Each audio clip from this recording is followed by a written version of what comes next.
Hey guys, and welcome back to the Path to Exile Podcast, episode 36, partnered with Mobalytics. I am Cal Torek, and joining me per usual is Miso Shiro and Dead Rabbit. And if you're new here, we have our audio-only format on Apple Music and Spotify. So check us out there if you like that stuff, and give us a rating if you do, because it helps us out a lot. This week, we have back Talkative Try. I think this is the third time we've had you on, man, right? Yeah, I think so. And I got to say, you have that intro nailed. I'm kind of jealous because I still ramble every single time I do an introduction. So, it helps nice when work. you do it weekly. You know, it's 36 times we've done now. A little bit of lore for the podcast. I don't know if we've ever actually talked about this live on the podcast. Try was originally supposed to be like the fourth member of the group. You know, it wasn't supposed to be the three of us with a guest. He was supposed to be like the host, and we were supposed to be his panelists. And then I exiled myself. I said, I can't do this. I prefer horsemen. Good faith. Horsemen? I prefer horsemen in that case for yeah, horse people. I know all about horses. I know all about horse people, actually. Oh yeah. Oh no. Yeah. oh, Uma yeah. Masume, right? Oh yeah, That baby. game? I play that. I play that game every day. I was playing it right before the stream, actually. Got a big I was race literally about coming to up ask, soon. do you still play it? And I guess you do. Yep, I got a big stream coming up. And you know what's on the back of my phone? I got a Uma Musume card. Look at that. Wow. It's a Shadowverse card. You can have my spot try. Okay. Yeah. I don't even think I'm saying it right, honestly. Uma Masume, yeah? Uma Musume. I just call it the horse game. Horse and game. everyone knows what you mean when you say it. Like, you don't need to say anything else. The horse game. They know. I remember, I don't even know if I should bring this up, but I will. There was an infamous video about horses by a really big YouTuber. What was his name? Ethan Klein, that guy? What was H3H3. You guys, yeah, H3H3. There was like a React video back before Reacts were a thing about horses. One of the funniest videos I've ever seen on YouTube. Check it out after the podcast if you're interested. It's like 10 minutes. It's very good. A random throwback to H3H3. Here we go. Horse video, guys. I remember watching it after college one night. I think we my wife and I were over our friend's house. We got drunk and we're just watching random videos on YouTube. Popped up. I still remember laughing just, for an hour straight about it. So, Well, what you guys been up to otherwise? Try. What have you been doing lately, man?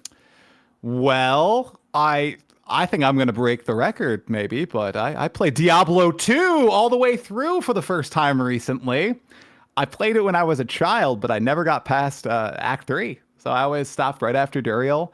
I came back for Reign of the Warlock. I played all the way through, almost entirely blind. Had a blast. I thought it was really cool. I have not played the real game yet. So no Nightmare, no Hell. I've been told over and over I haven't actually played Diablo 2 until I've played both those modes. So I'll come back and I'll play it. After that, I played the PoE 1 League. I no-life the heck out of that, you guys. 36 challenges in 35 hours. Less than 2 weeks. Dang, holy. I know. I went complete. It was bad. I was staying up till 3 a.m. some nights. It was really bad. And now I'm playing No Rest for the Wicked. And I'm having a blast. Cool. What you been up to, Rabbit? I've been taking a little bit of a stream break. I'm just I've been preparing for this podcast. It's 2 a.m. now. The two kids are in bed, and now I can finally do what's real the most important thing in my life, which is Path of Exile. So, yeah, no, I've been just. No, I've think their been. wife's asleep. Can you do a bigger wink to the camera? Like really quick, like a wink? No.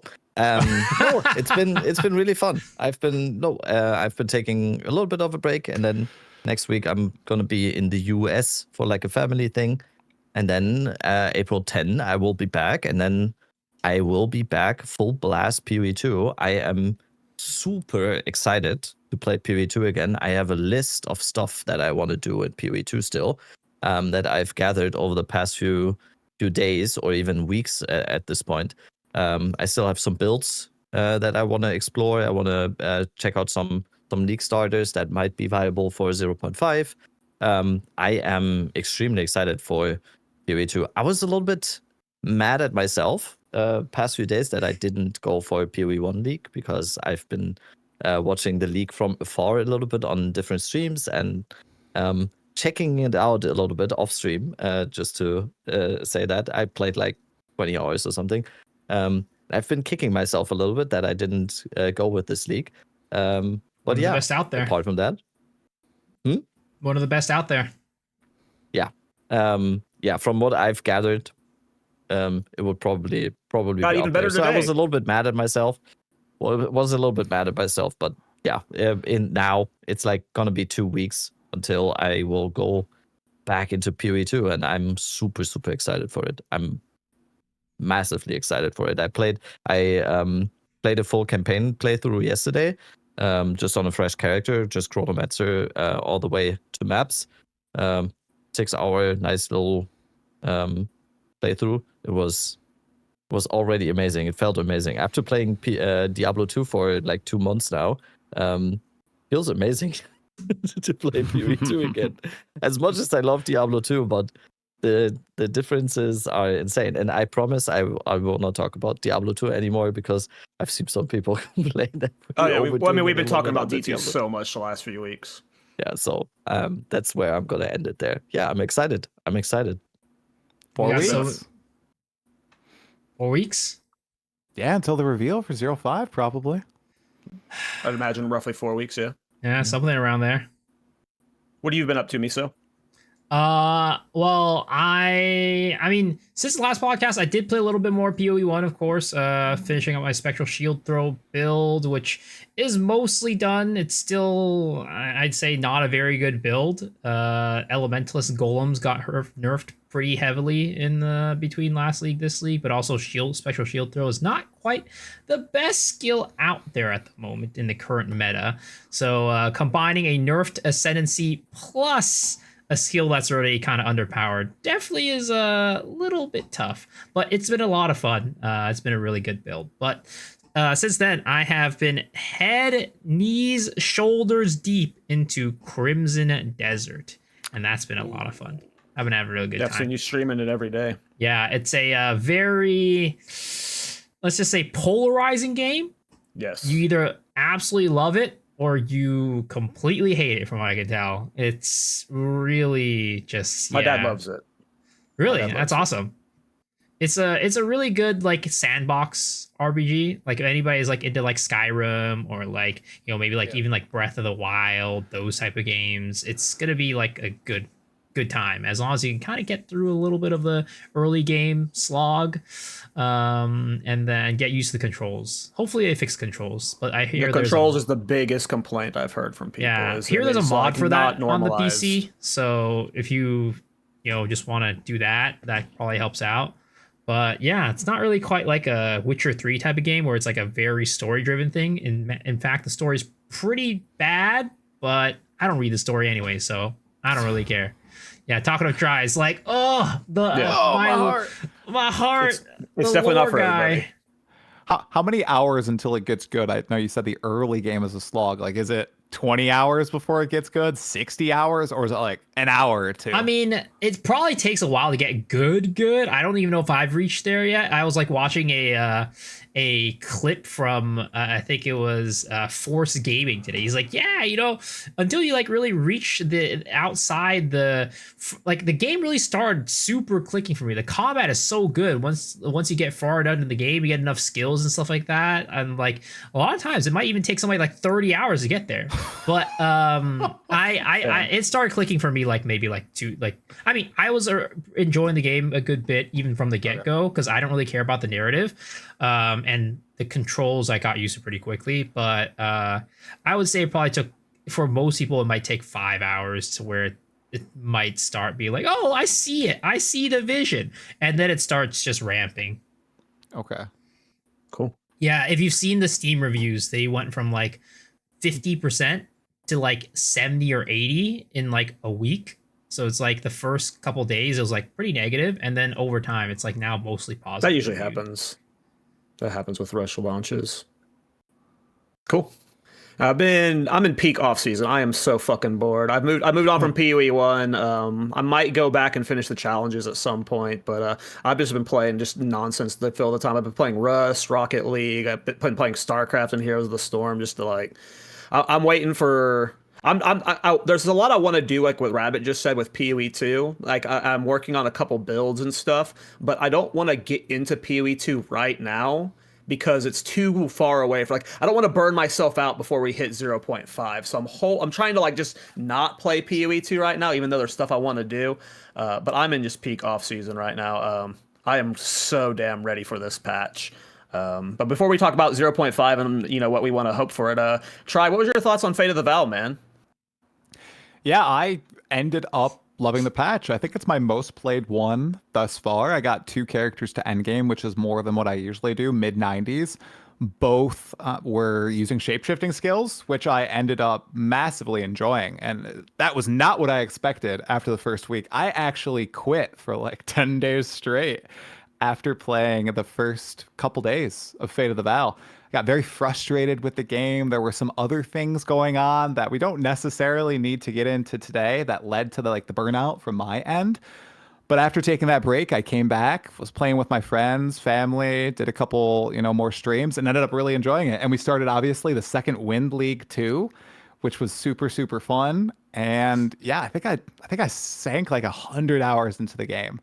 And even though I wasn't a snake enjoyer, I just love the gameplay of the Druid and just the overall feel of the game right now. So that was a good patch. Good patch overall. Did you dive much into Temple? I didn't. I didn't follow any of like what does my brother call it? Like the Russian roads or something like that. Got the yeah, my brother's Roman so roads into that. or something like Roman roads, right? And he's in Discord trying to explain it to me, and I'm just like, I'm gonna plot this here and get closer to Atziri again. That's what I did over and over. So I just kept going to Atziri.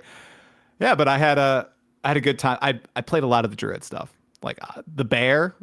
I got to like level 95. And Wolf level 93, and I did like a Smithic Atava Wolf build. It was a little interesting. I was pretty tanky. It was fun. So I really like the design of the skills, even though it's brain dead to make them work, because they're all perfectly slotted together. So you don't need any crazy tech. It's just there for you to use. And I guess that's okay to have in a game like Path of Exile 2 as well, in addition to all the whatever my brother's doing with all the cock stuff. Like he has so many different cast on crit builds that he's trying to make work, like comets and lightning storm, all that stuff. I just like the basic stuff and just playing the game, killing monsters. So it was good. Right. I've heard 3 stories about your brother, PoE 2 related now. Okay. First one is that he started to landmine people once he got scammed himself. So he got landmined. For people who don't know, landmining is when you put up stuff for sale and you have a bunch of stuff for sale. And let's say you have 20 heavy belts for sale and you sell all of those heavy belts for 10 chaos. One of those, when people click them, one of those will be 10 divine, and then, oh god, basically that's a landmine. So Tri's brother got landmined, I think, and then he decided to do it as well, but he did it like, you can explain it in a little bit. He did it in an even more sinister way. That's the first story I heard of your brother. Second story now is that he used the Russian thread on the temple, which is like advanced black magic fuckery for getting your temple as sweaty as possible. And then the third one, you just said he's doing like all the things, cast on critical, comet, cock, whatever it is. Tries your brother is sweaty. Sounds like he's the opposite of you. Here is the crazy thing. My brother has a 6-week-old. Okay. So he's been on paternity leave. Okay. And he has blasted PoE 2 so incredibly hard the past 6 weeks, just staying up like watching the kid during nighttime and playing Path of Exile 2 and getting super into it. And he doesn't use like build guides. Say again? Sorry. That's some good priorities. I know. Hopefully he doesn't get banned though. Hopefully he doesn't get banned though. That might get him into a spiral that's very dangerous.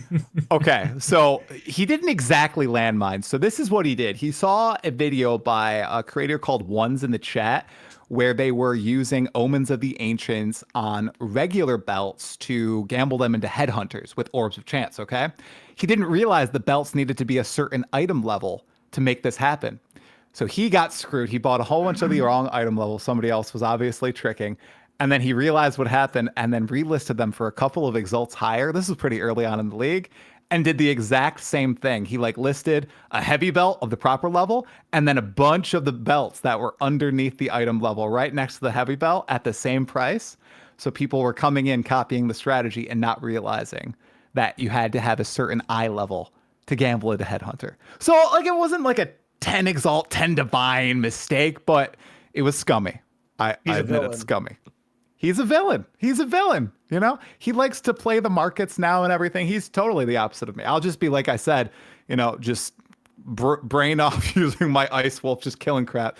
And he's like flipping all these different currencies and explaining it to me on Discord. And I'm just like, yeah. Oh, he's definitely been in my stream then. Probably. sounds like a Dead Rabbit viewer now. He loves Misu. He absolutely loves Misu. I gotta say, he was using the Abyss stuff, the Abyss farming, and that makes more sense. He figured out the cock stuff himself. Actually, he's been trying to make cock work literally since 0.1, and he finally got it working. A lot of people do. There's a pill for them. I know. I know. He loves Comet, but now he's using like Thunderbolt instead of Comet because the lag is too much with the Wyvern. There's too much clutter on the screen. So now he's using like Spark. I don't know what the exact skill is. And then is it Arc or something? Probably like a one lightning bolt. Is it the Mana Flare stuff that Rabbit was doing at the beginning of the league? It's like Mana Flare lightning bolt from like that might be what it is. The amulet. That's what he's doing. So he'll take the Russian roads or the Roman roads, but he refuses to look up any build guides. He won't even use PoE Ninja. And I don't understand this. Like, it's crazy. He's gimping himself, and he's spending so much time with his. Never look at build guides. Carve your own path. I agree. But he won't even look up anything. Like on the wiki, he does everything in game, which I feel like in Path of Exile 2 is already a little hard. Unfortunately, I don't think everything is super well explained in the game, but maybe it'll come. You got to follow your own heart. Yeah. Hey. I agree. I actually followed a build guide for PoE 1 this league, and it was beyond busted. That's how I got my challenges so fast. Like you just get so powerful if you follow a guide step by step so quickly. I was doing nightmare maps at like hour 20, and I was like, "Oh, this is boring." Yeah, I did Pox's Righteous Fire as my league start. It was very smooth, very smooth. Zish's Bone Shatter Bleed Gladiator. You're literally unkillable. I would just sit in a mat. I could not die. It was insane. And I had poop gear. It was wild. I've yet to do a super meta build in PoE 1. I've been doing weird things. And I've had an okay time with it. The challenges, I need to do. I want to do them. I want that helmet. You can be the Burger King. It's really cool. Helmet. Yeah, I love it. It looks great in PoE too. Yeah. Oh, you have it in PoE? Oh, yeah, you said you had it. So you can already see it in the game? Yeah, it looks great. And it has 3 different variations. They're beautiful. Big fan. Cool. Yeah. Cool. But the stories you hear about my brother are true, Dead Rabbit. And he has set himself up for success in 0.5. He's going to be in the, top 0.1%. I believe it. There it is. Good for him. Get that grind on. I'm excited for 0.5 launch. I want to go back to what you said about Druid, though. Miso always says that Druid feels very on rails, which I agree. You said it's a good thing. I think it's a good thing because it's very easy, just like a new player. I think Druid builds, especially specific shapeshift builds, will be a very easy point to, like, if you're new and you want an easy build that doesn't have too much complexity, but you can kind of do your own thing. It's like the Druid builds are the kind of way to go. And yeah, and specifically shape-shifting skills. I think like the Ascendancies, I thought would be poop, but they're actually pretty sick. Both Oracle and Shaman have a bunch of different use cases, and they're like very interesting, especially Oracle. I totally undervalued how interesting the Oracle extra nodes would be. But the shape-shifting skills, very basic, totally on rails, and I think that's a good thing. I don't know how long it'll stay that way, though.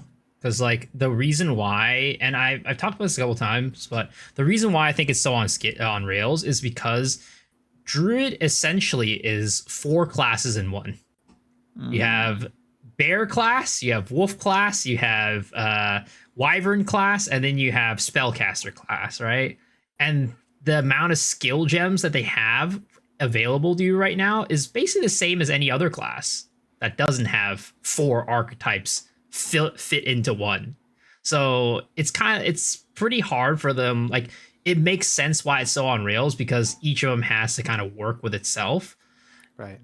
And because there's just such a limited number of skills available right now, it ends up being like if you want to play wolf, you just place all the wolf skills on your bar and boom, you're done. Right. But eventually, as they Is add that- more skills, it's gonna not be like that anymore. I'm assuming, at least, but I don't know if that Is that specific to Druid though? Because it's basically everyone that can wield a talisman, right? Because yeah. I know, That's what I mean. the Like Druid the Well, yeah, lends but itself yeah, to- we just mean shapeshift class. yeah. It's weird to call things in this game. And that's Oracle, true. like Oracle on its own, is just so versatile that it can just basically play everything in the entire game. But yeah, Shaman probably is very lenient or like very adjacent to all the shapeshifting, right? Yeah, the talisman skills is basically 3 classes built into one, is what I'm trying to say. Yeah. I look forward to the day if you're right, Misu, and I think you are. It's just how far away is that, to be honest? Because they haven't really added new usable skills to weapon, like core skills to weapons, really, since each weapon has been introduced. Like I'm imagining, Wolf could have some sort of like poison or disease spreading set of skills. Bear could have what the heck could Bear have, guys? I don't even know. I honestly slams? don't. I wouldn't be surprised if, like, I mean, obviously, long enough down the road, we're talking like 5-6 years. Sure, these will get new skills eventually, but I find it more likely if they're going to expand on Druid, they won't add new skills to the existing shapeshifts. They're going to add new shapeshifts with their own set of skills. We already gotten teased that Druid was supposed to get a plant shapeshift. At any point, that can get dropped. There's plenty other like archetypes, like shapeshift styles that could be eventually introduced. I find that more likely than just a poison bear skills and stuff. Give me a caster shapeshift. Yes. I wonder what the plant one was supposed to be. Like, I'm really sad it got cut. It was your interview, right? It got talked about, right? It was your interview. Yeah, he didn't really go into depth. It sounded like it would be kind of what you see with the beloved plant caster stuff right now. Maybe I wonder if even like Entangle and stuff were ripped from the plant shapeshift and just made spells. Like maybe they were like, oh, we could probably spin this into a spell instead of a whole shapeshifting form. But by the way, Entangle's sick. I played it off stream like about a month and a half ago, just in a solo run I was doing. Actually pretty cool. Like the whole Thunderstorm Entangle is very, very fun. So, and that is like a one button play style almost. But I was really enjoying it. So you were totally right, Dead Rabbit. It's a fun build. I mean, I kind of wasn't. I just got very lucky. I couldn't have known beforehand that it would turn out this good. But yeah, I would say Entangle on its own is, if you just see Entangle in a complete vacuum, it's probably one of the best just on its own best caster skills in the game. Strongest caster skills in the game.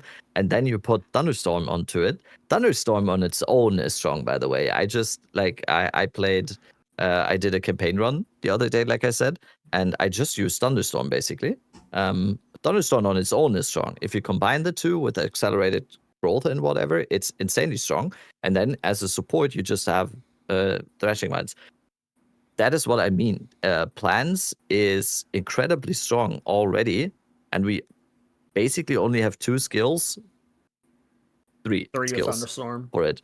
If we get 2 more, the plant archetype could be something for the future, and I'm very glad I was one of the early adopters, I would call it. I'm glad I ditched it. It was not for me. It's really good, and it's funny. Plants actually is like a super good like meta like twink leveling build.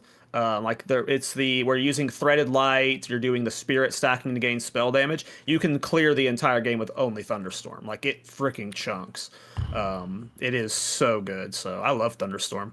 It's definitely getting nerfed. There's no way it's staying the same. I think what's the support gem with the shock stuff? I think that's absolutely getting nerfed.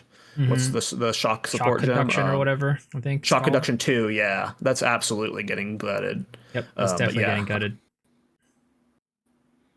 It's very overpowered. It's hard to. It's just really hard to judge. We've had this conversation so much, but the cast on critical stuff, it makes it so hard to judge the state of certain skills because right now Plants is one of the best enablers for cast on crit, and it just makes everything seem so much worse. So I've watched some of the pods, but what's the overall take on cast on spells here, like or cast on crit? You guys think it should stay in the game? Would you be okay with it being? What if GGG like nuked it from the game? They just said we're removing trigger skills. They're gone. Trigger skills trigger skills are like they're fun. Like they're fun to like as a build maker. Trigger skills are fun to try and incorporate into the build. But right now it feels like very much like spell totems from PoE 1, where spell totems it's like the default way you play a caster build, and it feels like all end game caster builds end up cast on crit right now because it's just so much spell better. Totems aren't good in PoE 1. What are you talking about, brother? You don't use those in PoE 1. They're pretty, well, from my understanding, they're pretty crazy. I agree. That's what my feeling is. Cast on crit right now is just like you're like all roads lead to it. It doesn't matter how you get to it. I would like there to be all the cast on stuff be semi like PoE 1's got like cast on stun, cast on damage taken. Like I want shit like that added to the game too. But I don't want it to all funnel into comment and then just doing a billion comments. Right, that's the thing. I think the biggest difference between PoE 1 and PoE 2 cast on crit and like the meta skills is that there's a huge cost for running cast on skills in PoE 1 because it takes up so you have to link it to the skills that it's casting for one. So it's like you have to link the trigger skill on top of the thing that triggers cast on crit and the things that trigger after it have to be linked to the same item. So you have to fill that up with 2 skills at least to make it work. And then also there's a lot more limited slots for that, right? Because cast on critical is it takes up 2 gems by itself. It's kind of hard to make it a main damage skill if you're kind of linking it to a socket that only has 4 sockets, an item that has 4 sockets. Though, I mean, you can kind of pseudo like 6 link 4 socket items, but still, it's like, I think that's like one of the ways that they balance it a little bit more in PoE 1. Just like it takes a lot more real estate compared to in PoE 2. Like as long as you have the spirit, you can kind of just do it. And I also think there's not that much competition either in the spirit gem category for spellcasters to where it's like, yeah, I mean, if I'm not running cast on crit or cast on ailment, what else am I running? It always turns the screen into this mess of particle effects, which I just personally don't enjoy. I know we do have some cast on enjoyers here, but do you really think that's something that should be like constantly pursued in the game? Like if you watch any temple run, right, you're seeing you're just seeing comets and the comet explosion. I don't know. I just feel like. So I feel like I'm curious if like temple is kind of weird because I don't know if cast on crit would be as meta as it would be if it wasn't for temple, because a lot of people are playing cast on crit because there's these annoying fucking mobs in the corner of the room, and you want to just be able to kill them with like as much ease as possible. And just having something like the curse cast on crit build, which the curse kikes the entire screen and then the comet will kill everything. It's like it's one of the easiest builds. Like even Spark kind of struggles in temple because some of the mobs won't be hit by Spark. So it's like temple is almost like the highest level. It just requires it to function just for like clearing rooms efficiently. Rabbit, you're the one that's done the super juice temple. You can kind of answer that better though, and you're the caster main here too. The thing about temple is also just like you don't usually in the game you don't have trash mobs or clear mobs, whatever you want to call them, that are this much of HP sponges. So in maps and even on a very far developed build way into the end game, even on the most juiced maps, there's no need for a cast on crit comet in any sense of the word. Well, you don't like, cast on crit comet, you cast on crit arc instead. Like there really isn't a need, because most of the time the cast on crit gets triggered when everything is dead already, depending on the build. Yes, I'm not like speaking for any build in the game. There's obvious differences depending on how far developed the build is and whatever, but mainly, and Cal said it perfectly, the main reason why cast on crit comet was so prevalent this league is because the super juice temple mobs, even the trash mobs, are just so high HP that you want this ever looping damage of it, which is just endless with cast on crit comet, to just make the temple not feel as weird or as slow or whatever it is. Right. I think it would be massively different if it's just gonna be mapping.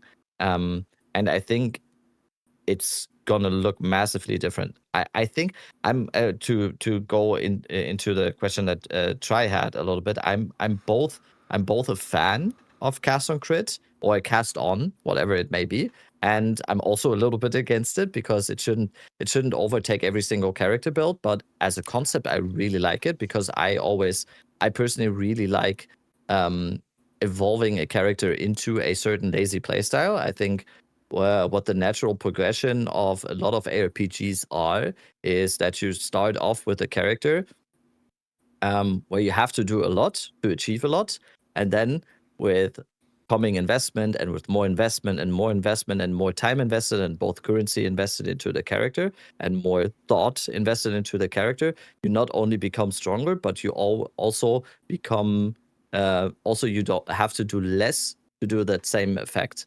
And that's why I really like the cast on playstyle, because it takes a little bit of, it basically removes a button or whatever. It just automates a certain part of your playstyle. So I always really like that. I think in the current state, and this might be because of tempo, and let's see what the future holds for it, it's just a little bit too dominant, and it just makes every build look like it.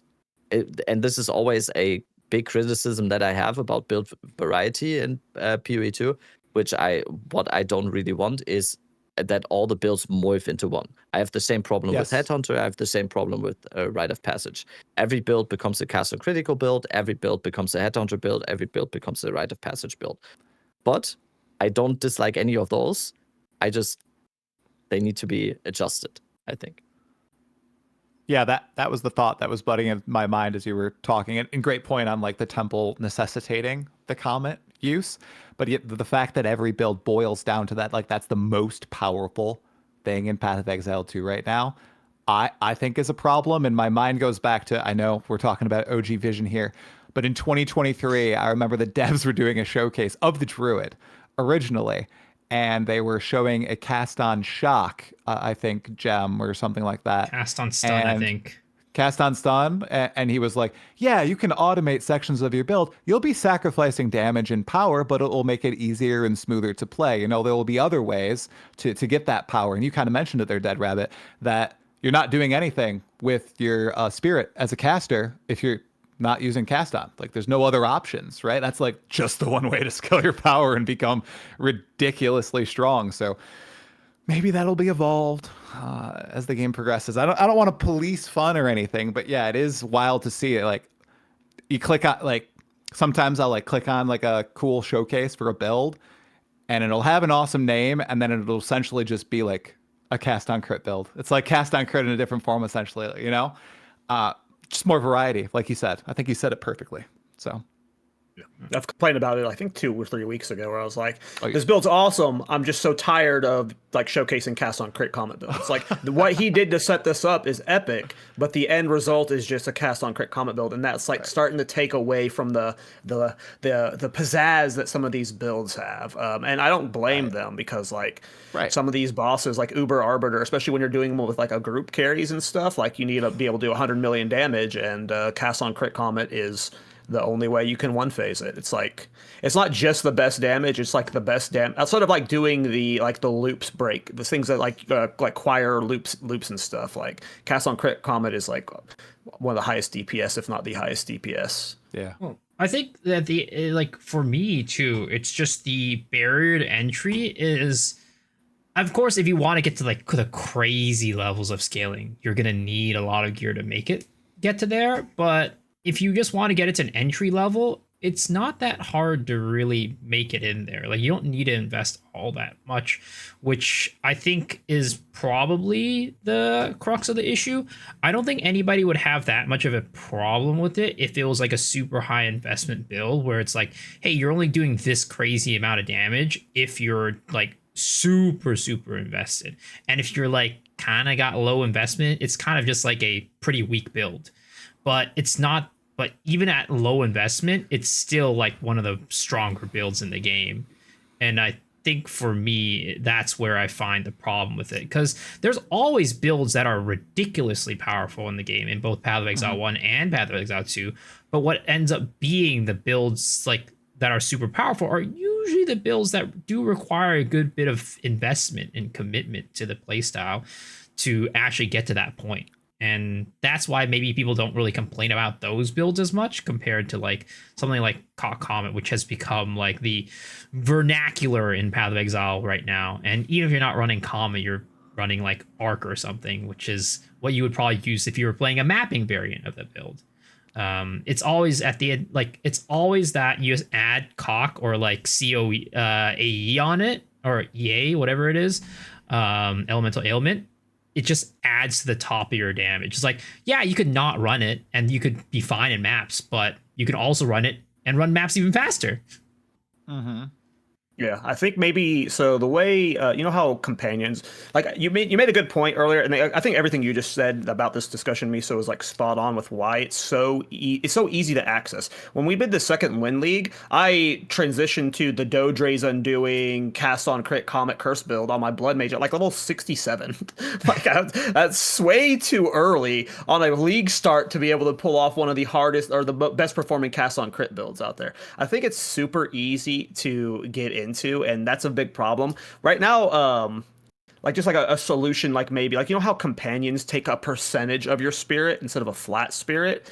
Maybe that's the direction they need to go with cast on stuff, because we're getting 100 spirit right now for cast on builds. That's not that hard. A lot of people are running like, 300 to 700 spirit, and if it casted a percentage of your spirit, because like when what you said about PoE 1, I have never played a cast on build except for cast on channeling this league, and that's a good point. Where to do a cast on build in PoE 1, it's a big investment. You need multiple. You need the cast on. You need what's triggering the cast on, and then you need what's damaging it, and that's 3 jewel slots or gem slots. That's like it's a huge amount of investment, and like when support gems are of so much power. Like, and you don't have that loss in PoE 2. So if it's only 100 spirit, maybe it needs to go to like 40% of your spirit for cast on stuff. The cost of the entry is super cheap. I agree with you completely there. I don't know what the solution is. I don't want to see them go because they're fun, but your app, I think you nailed it. It's just they are so easy to execute, and they shouldn't be. Pitchforks are about to come out. All the cock enjoyers out there are gonna rise. There's a lot of cock enjoyers. I mean, honestly. which is basically everyone. Like everyone. All the cock enjoyers are gonna yeah. rise. Please, Miso.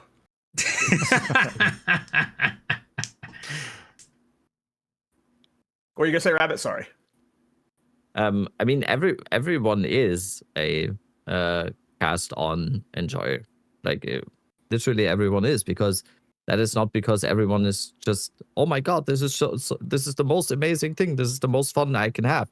It's just, it is the most efficient, and it's the path of least resistance, and that is always what these builds, especially in ARPGs, just come down to. It always comes back to that, and it's just, yeah. I think that's not really on the build making community or on the build copying community. I think it's more on the game to evolve in a way where we just have more options that don't make us choose that path. Yeah, I agree. I don't think everybody's a cock enjoyer though, because I don't like I'm going to use the word lack of friction. Like I like the input. I like being able to like click a button and see something happening, or multiple buttons and see many things happening. I know. I'm crazy. The image in my head when you just said cock and joy and friction. I just and then he followed up with input. I'm choosing my words very carefully. You gave me a lot of time to think about what I was gonna say. But like I said, I used the shape shifting. So the bear, right? You're pressing a lot of buttons. I was using every bear skill.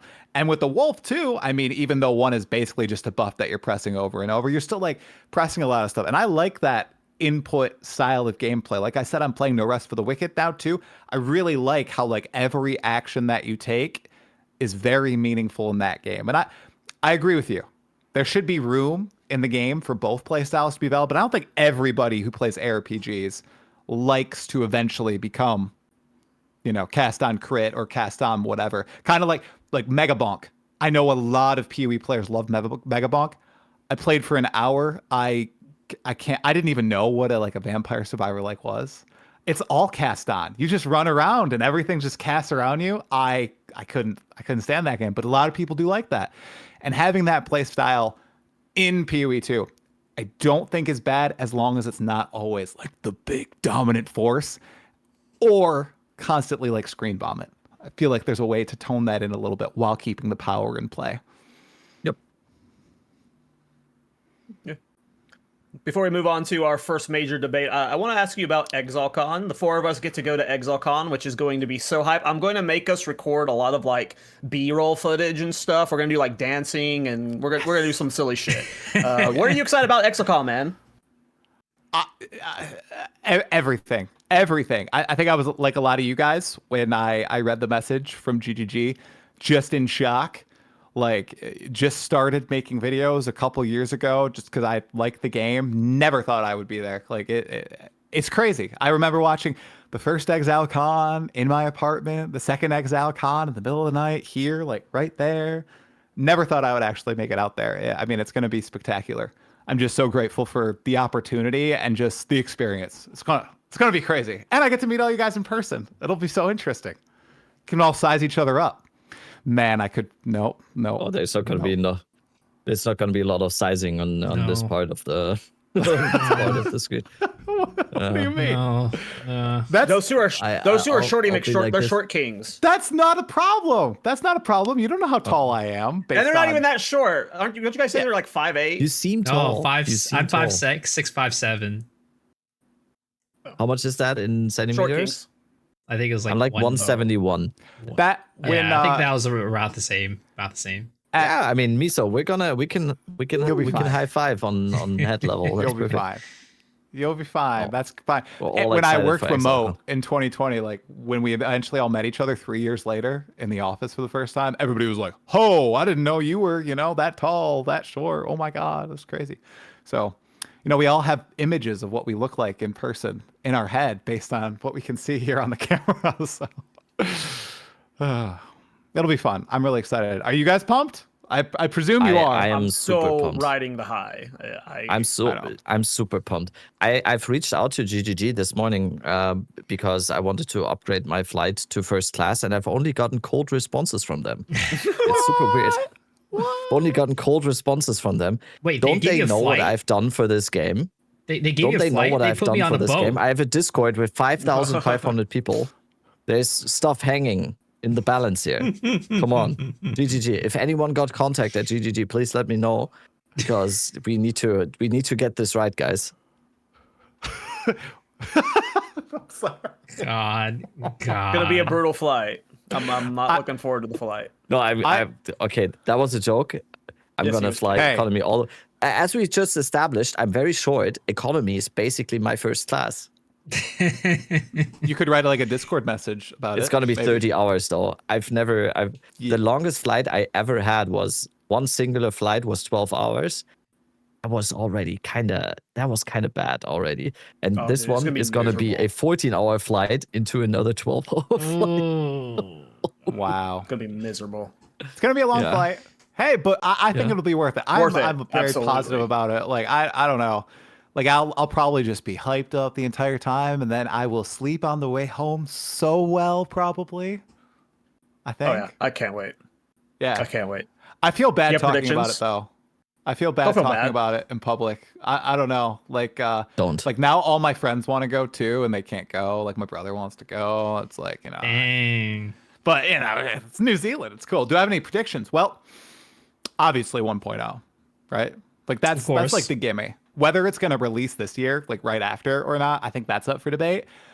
But I was talking about this on stream. I feel like grinding your games, they throw something out of left field constantly. So I feel like there will be something there that is going to surprise the audience and, you know, the greater gaming community, whether it's something to do with like PoE 1 or some other game they're making. Like I feel like there will be something else there, but I don't really know what it could be. I was joking that Jonathan is, you know, announcing that his Souls-like ARPG is in early alpha. You know, they're on the side now making that since the PoE 2 Souls-like combat didn't work out. But I feel like there will be something. Do you guys have any outside the box predictions? Do you guys not No. have phones? Oh, That was already announced. Mobile game. That was already announced. Come on. I mean, they're going to announce the official release date. Maybe that the site Is it supposed to be a Like- separate game? Yeah, Yeah, It's yeah. supposed to be a prequel to Path of Exile 1, and you are working with Valdo and Dominus going into the early designs of the map device. It's pretty sick. Is this like a thing where GGG's developing it, or is it one of those situations where they're like outsourcing a mobile game development to a third party? The guy who made the console version of GGG was like the principal developer for the mobile version, but because they needed to optimize PS5 and Xbox and controller, they like canned the mobile for the time being and moved everybody over to console. So maybe now that PoE 2 is shipped, maybe they moved them back over to mobile. So Cool. yeah, I've never been a mobile gamer. me neither. I have something like very, very recent now. It's not really a prediction for like ExileCon or for 1.0. It's just something that I personally have never thought of, that I just talking to Prada like half an hour ago or something before the podcast, talking to him, that idea kind of blew my mind 30 minutes ago that he had. So I just wanted to put it on the podcast as well. It's kind of very current as well because of some drama that happened today that I've maybe veiled mentioned already 3 times on this podcast, but I don't know. But a bulletin board. Prada said he or his viewers or I'm going to give full credit to Prada here, has an idea for a bulletin board where you can host services inside of the game. Basically a currency exchange for services that now are outside of the game in Discords or whatever it may be. That you, for example, you post on a bulletin board, I can do your ascendancy carry for 1 divine. And then there's a limit on the bulletin board. There's like, because these services will always be somehow in the game. There's always going to be like a service industry within a game like this, like ascendancy carries, maybe even an act rush or a boss carry or whatever. Why not? Why not make it an in-game thing, like the currency exchange, like the asynchronous trade, and put that stuff into the game. So all the third-party stuff that a lot of people are not eating the cake on, or whatever you want to call it, are gonna be in that. I mean, don't they already? I like don't that. know how That's this. in PoE 1. Yeah, it's in PoE 1, and also, how do people get into public parties? Because I know in PoE 1 they have like a public party bulletin.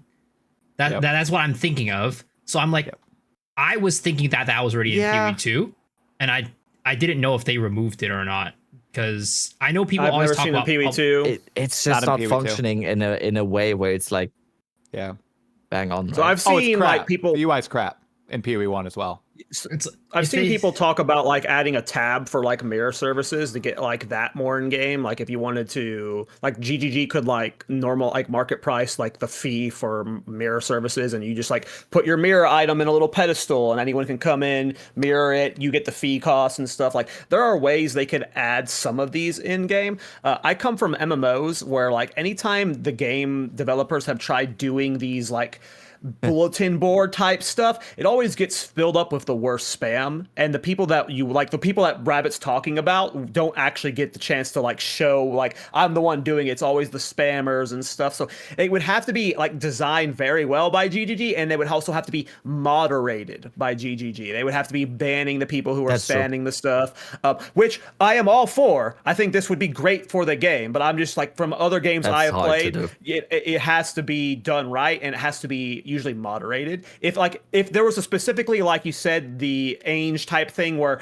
I can go in and like literally click mirror service or like a Secamus carry, like there's actual whole UI for each of those things. At some point, it's just going to get flooded with like people like listing their services for 1C, and then you whisper them. It's like, I'm not actually charging 1C. I'm charging 30 divine. So like it has to be so moderated that it's a good idea, but GG would have to in an idealistic world, the idea, I think, in my opinion, is very good. I'm not opposed to having, like, especially in online-based live service, ARPGs, or whatever game it may be. It's ridiculous to think that there's not going to be any third-party stuff ever going on. And I think there's a lot of third-party stuff that is not malicious or whatever, as long as if there's always like a mutually beneficial transaction, I have no problem with that. I would just like to have it more. I think you can then. I think just in it, like the thought of it, when I heard it from Prada like 30-40 minutes ago, it just, good idea. It felt really good. It's gonna be. I'm not saying like it's something that I expect to be in the game anytime soon, or it's just something to think about, because I think that would be a lot more I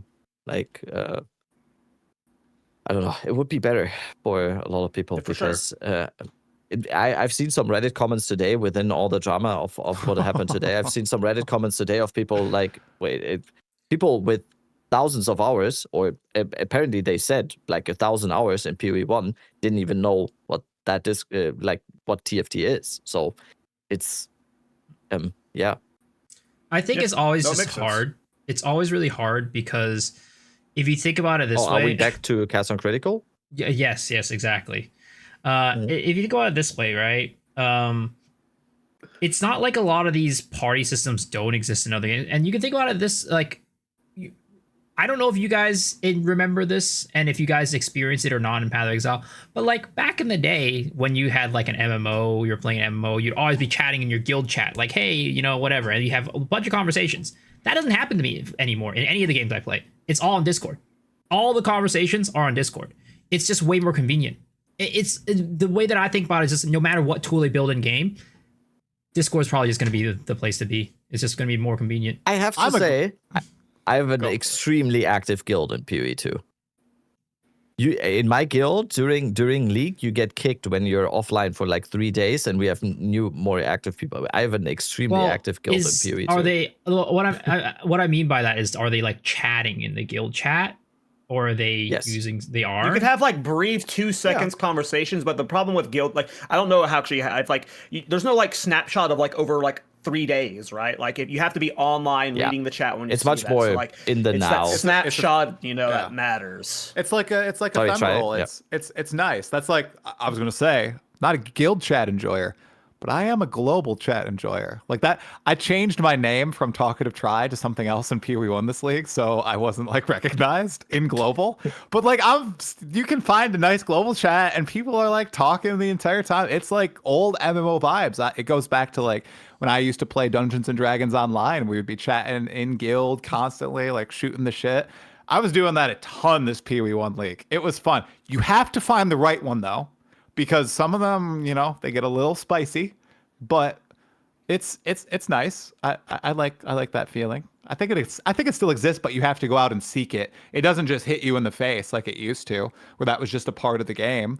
Like, you had to do that to find a party, to find another group of players. Now it's so much easier to do it outside a game. You really have to seek it in game to get that experience. Because back then there wasn't a choice. You had to do it in game. There wasn't. Yeah. Nowadays there is the choice to just do it in a Discord or something like that. And it's easy. Yep. And it has the log, like you guys were saying, like it's always going to exist. You can go back, you can read, become friends with the people, stuff like that. So yeah, and it's like you can build a reputation. Yep. Yeah. Whereas in game, it's a lot harder to build a reputation because you don't have the logs, you don't have the whatever. Yeah. You can everyone ping 700,000 people with your personal grievances. It's amazing.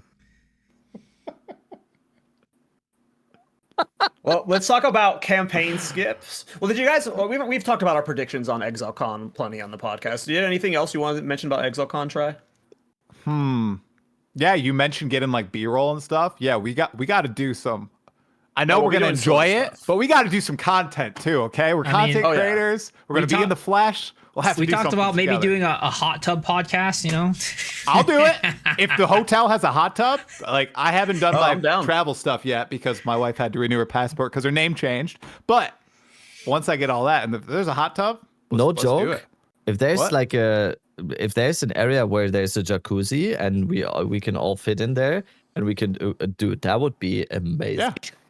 Oh, I think we could do that. I'm gonna bring like all Let's my go. crap. So, or I'm gonna have like a mobile. I'm gonna buy some mobile crap. So you know, Oh, please we don't can put all crap co-stream. You know, it'll be. We good. are planning.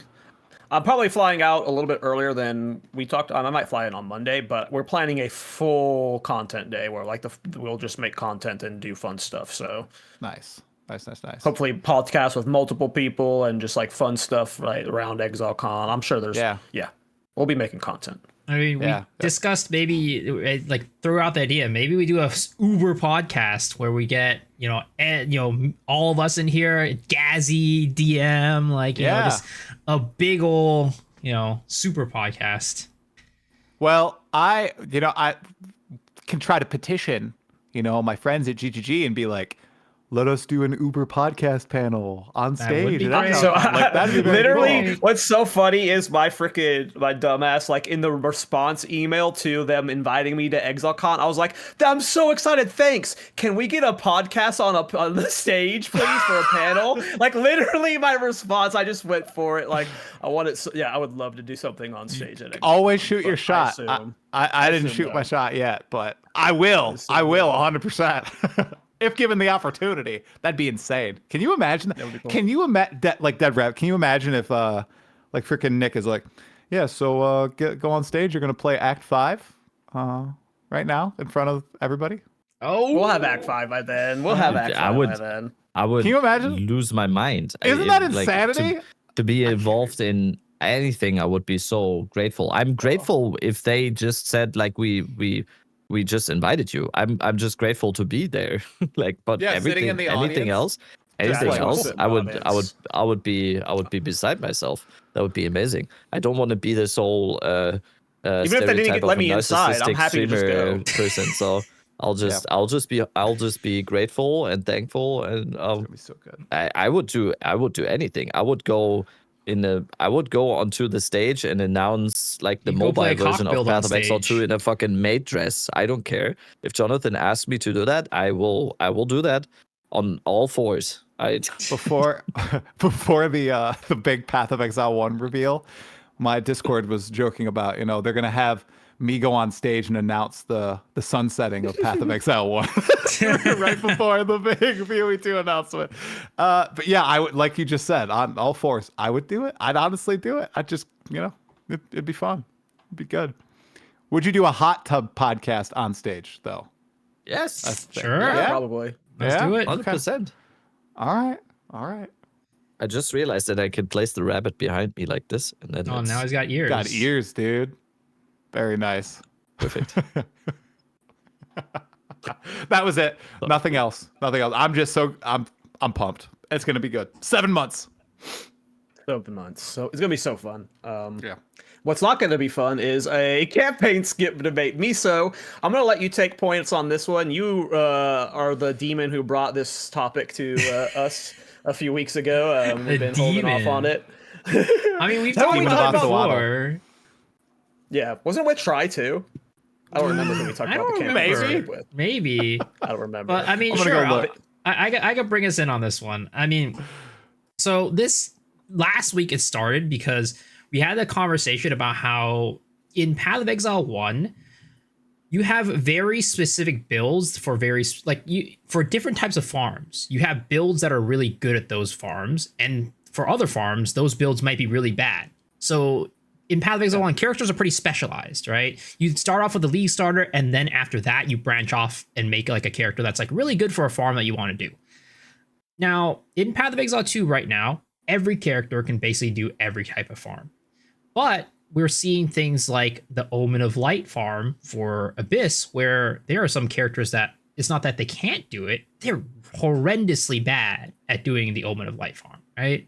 Because they can't pull the mobs out of the void, they're killing them in there, and they're getting lieges. It's really bad. So it's like potentially GGG is starting to shift Path of Exile 2 in more of that direction. And that begs to the question of when we are getting this shift where potentially your first character in a league might not be able to do everything anymore, would it make sense, given that we have a more, casual audience, or at least that's the kind of the goal potentially with Path of Exile 2, would it make sense that after your first character, you have some sort of way to expedite your second campaign run? That way you can get that character to a higher point faster to be able to get to that farm that you want to do. Because it does suck when you're a type of person who has, maybe an hour or two to play per day, and then you can't make that second character. So that does it make sense to have some sort of it doesn't have to be a skip. It's like to make the second campaign just expedited for that league. Maybe it's like after you beat Arbiter, for example, you unlock the ability, you get a token to get a second character up faster or something. I don't know. Chat's going in on you already. I have my response. I was thinking of it already before chat wrote it. You're describing like Twink Uniques pretty much. Well, like not everybody can afford Twink Uniques on their second character. Whoa! How expensive on asynchronous trade are they? I mean, there's no way they're. Some people, maybe it's like they mess up their character or something. I don't know. Then they're not getting to Arbiter. They mess up. I guess that's true. He's pretty easy to get to. But I don't know. I don't think they'll ever add a skip, but I think it's an interesting debate. I do, especially because other ARPGs do it in various ways. Yeah. So here's my thing, right? I think no skip is a very old school ARPG mindset. I think that it is a very like, hey, this is how things have always been, so we're going to keep it that way. Like, in reality, most people don't enjoy their second run as much as their first run.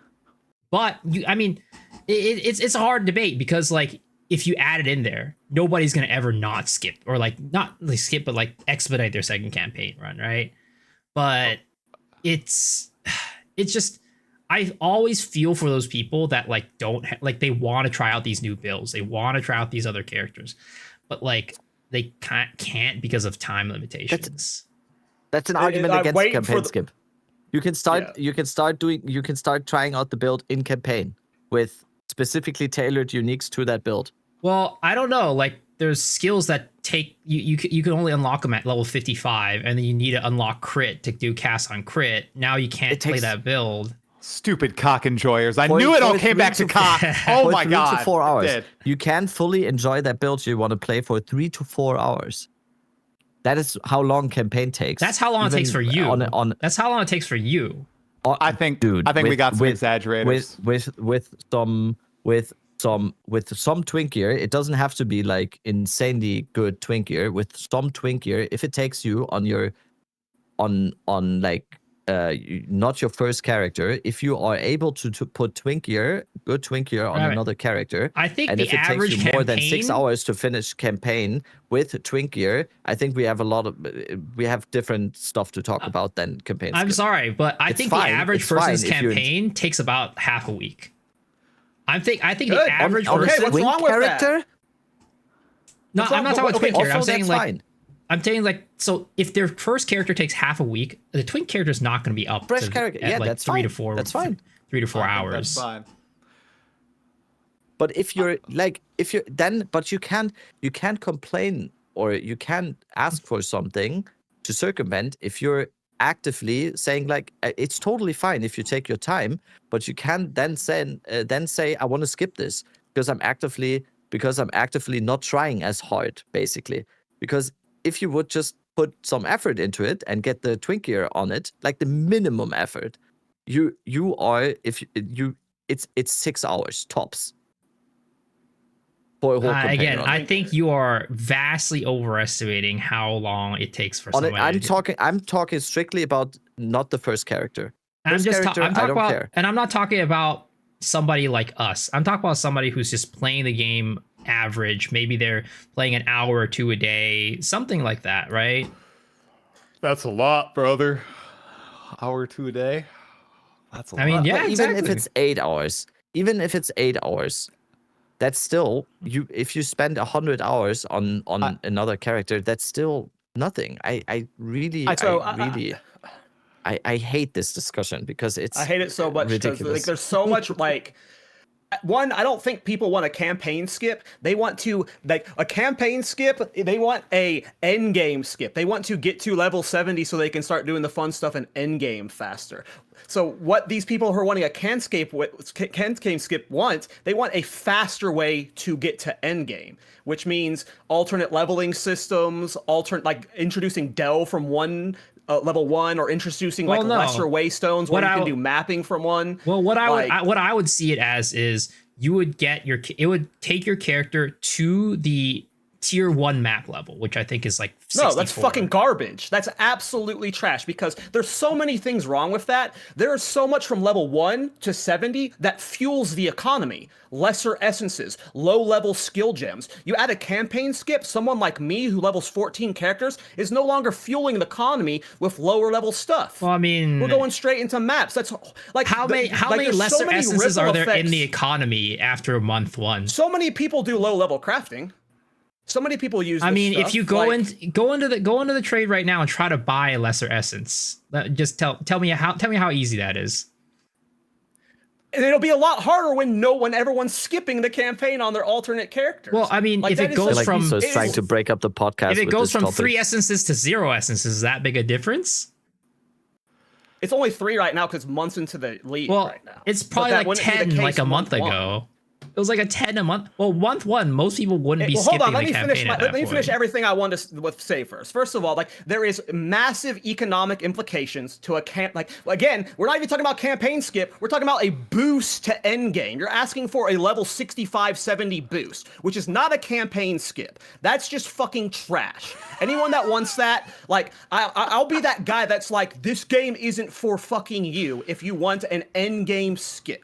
Period. And GGG has specifically said themselves, and this is what I love about this quote, if you want to skip the campaign, then there's something wrong with the campaign, and GGG needs to fix that. There you go. Like the idea of a campaign skip, especially when we don't even have a finished campaign, is absolutely clown tier. Like we don't even have the full campaign done. Why are we you're asking for development resources to be made to spent on something like, again, either we need an alternate leveling system where it's like delve from level 1, mapping from level 1, whatever systems Diablo does, or you need a level 70 boost, which absolutely fuck that. That's crazy. Well, it's not about the campaign not being fun. It's about like when we get into the system where people don't have characters that can do everything anymore if they go down that path, right? If I want to make a character that is like, hey, I made a character for Delve, but this league I'm actually really hating Delve, but I really want to play Harvest. I don't know, but my character does Harvest real bad. So what do? Just quit the league? Or do I... But then I can't make another character. If you don't want to level another character in this game, see ya.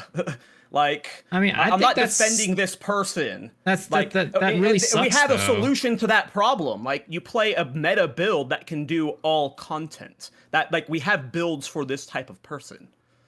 In Path of Exile 2, maybe, but I wouldn't say like if you have like a character in Path of Exile, like not all characters can do Delve, for example. Like my character definitely couldn't do Delve in Path of Exile 1.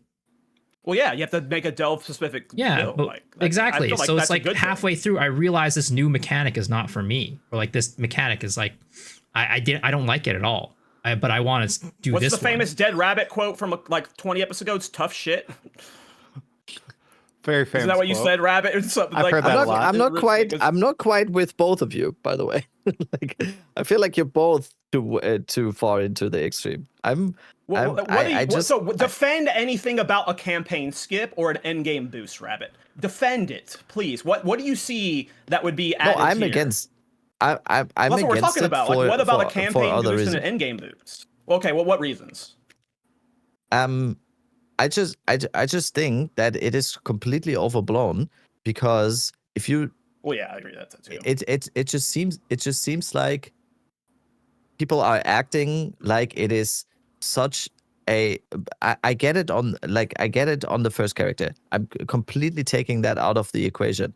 But if you actually just spend not even 15 minutes on just checking what kind of items can I put onto another character for another campaign run, it is literally I'm even putting it up. Let's say it's 10 hours. What is that? What is 10 hours for getting a character into endgame, which already is playing the game, by the way? People are acting like that you get to the promised land while you're in endgame. You get to endgame and then you're mindlessly doing maps and you're telling me, oh my god, I don't want to do another campaign run again, but you want to run spring 100 times over? Like, what is that? What is that logic? What is that logic? It's like, oh my god, I don't want to play the game to it is ridiculous logic. It makes no sense. Either you like the game or you don't. The campaign is amazing, in my opinion. The campaign is absolutely amazing. It is super fun to play. You can start playing the build a little bit as well. You can at least go into the archetype already, and you can have a campaign experience that is actually enjoyable because you can min-max your campaign run a little bit. That is actually fun, by the way. You can see like, oh, I'm playing I'm playing what is the EF again? The little balls you shoot. Ember Fusillade? Yeah, I'm playing an Ember Fusillade Titan Oh. in campaign now, and now I'm taking like 20 minutes to itemize this character, and you can also challenge yourself. Damn, imagine that. Challenge yourself a little bit to go fast through the campaign. Even for a casual player or for the player that you described, Miso, that doesn't play the game a lot, dude. Is it really that? Is it really that out of fashion to sometimes just challenge yourself a little bit for stuff? And people saying that the campaign is like nails on a chalkboard. Then actually, I'm with Caltrack a little bit. Then the game might not be for you. If the campaign is that bad to you, the game might not be for you. I don't get it. How are you saying that the campaign is so bad when then you're like, oh damn, but I really like one-shotting Zesht over and over again? That is a cognitive dissonance of insane proportions, in my opinion. So it is just a ridiculous argument. That's why I hate this debate. That's why I hate this topic of discussion, because it also will never happen. I can tell you right now, it will never happen. Well, yeah, if Jonathan's in charge, it'll never happen. Jonathan has specifically said the thing about the campaign. Yeah, so my question. Sorry, I get really passionate. What's Try's opinion? Try My to, opinion? But, yeah. Go for it. Cal, finish your thought. Go for it, man. Well, I just wanted to ask Miso, like, you play more ARPGs than me by a lot. Like, what is a campaign, and like, what is, like, are you like actually just proposing on your second character? You just like you can like create a character and it starts at level 65 in maps. Like, what does a campaign end game skip look like to you that you've seen from other games? Because to me, that, like, I'm thinking from an MMO perspective where you just spend $60 and then you boost to 80, right? Like, obviously it wouldn't be paid for, but like, what is a campaign skip to you, or whatever the solution, the end game skip rather? I mean, first of all, like, I couldn't care less about what happens. I like playing multiple characters, right? I think I just want to establish there. Anybody's listening, I don't care whether this happens or not. It doesn't affect me because I have the time, and I'm the person who does like playing multiple characters for the campaign. I enjoy it, but this is for like I see so many comments all the time about people like, I don't have time for another character. I don't have time to do this. And then when we have the conversation about like specialized characters, and I'm like, oh man, it sucks. So just to make it clear, I don't care what happens about this, right? If it happens, great. If it doesn't, whatever. But for me, when I think about this, it could be multiple ways. It just depends on how they want to implement it. It could be like a situation with like Last Epoch, where you get kind of like an expedited campaign, and then you get through the campaign a little bit faster. You still end up in the same place. And by the end game, your character is still like end game level, whatever. That's like a play they could do it. Another way they could do it, of course, is the full skip, where it's just like I don't have to do the campaign. I get a character level 64 or whatever, and then it's just naked, and then I have to deal with the gear myself. But it's just some way to make the campaign a little bit faster for that person who doesn't really have as much time to get that second character up. That's about kind of like what I think about it as. But yeah. Sorry, our guest. No, you're good. No, I totally understand what Misu's saying, because I've seen that comment before as well. But what I always point people to is the concept that we brought up initially. It's like twink uniques, twink leveling, just passing down gear from your first playthrough. Like, instead of tossing crap or vendoring it, putting it in your stash for that second character that you might make to make it a lot easier. As we all know, you have one good weapon, you're speeding through the campaign. You're killing bosses in a couple seconds. You're one-shotting every single white mob, all the res. You are running through the campaign at a rapid Sounds like pace. Endgame. Right. Oh my God. Sounds like an Endgame right. character. It's just like Endgame. So, but I honestly, I think this whole campaign issue is kind of like a psyop from the ARPG community, because ever since I started playing PoE 1 back in 2019, everybody's always like, campaign's a tutorial, real game doesn't even start. Campaign's a tutorial, doesn't even start. And Grinding Gear Games, as I think, Cal, you pointed out the quote essentially from GGG saying, hey, if people hate the campaign, we're doing something wrong, we're going to try to make it better. They built this game specifically to try to make the campaign a part of the game. They wanted to do this intentionally. They realized the situation that PoE 1 is in and that every other ARPG is in, where everybody's like, literally not a part of the game, doesn't matter to character progression. And I think they're actively trying to fix that ideology in ARPGs with PoE 2, where it's not a tutorial, it's a part of your character's progression.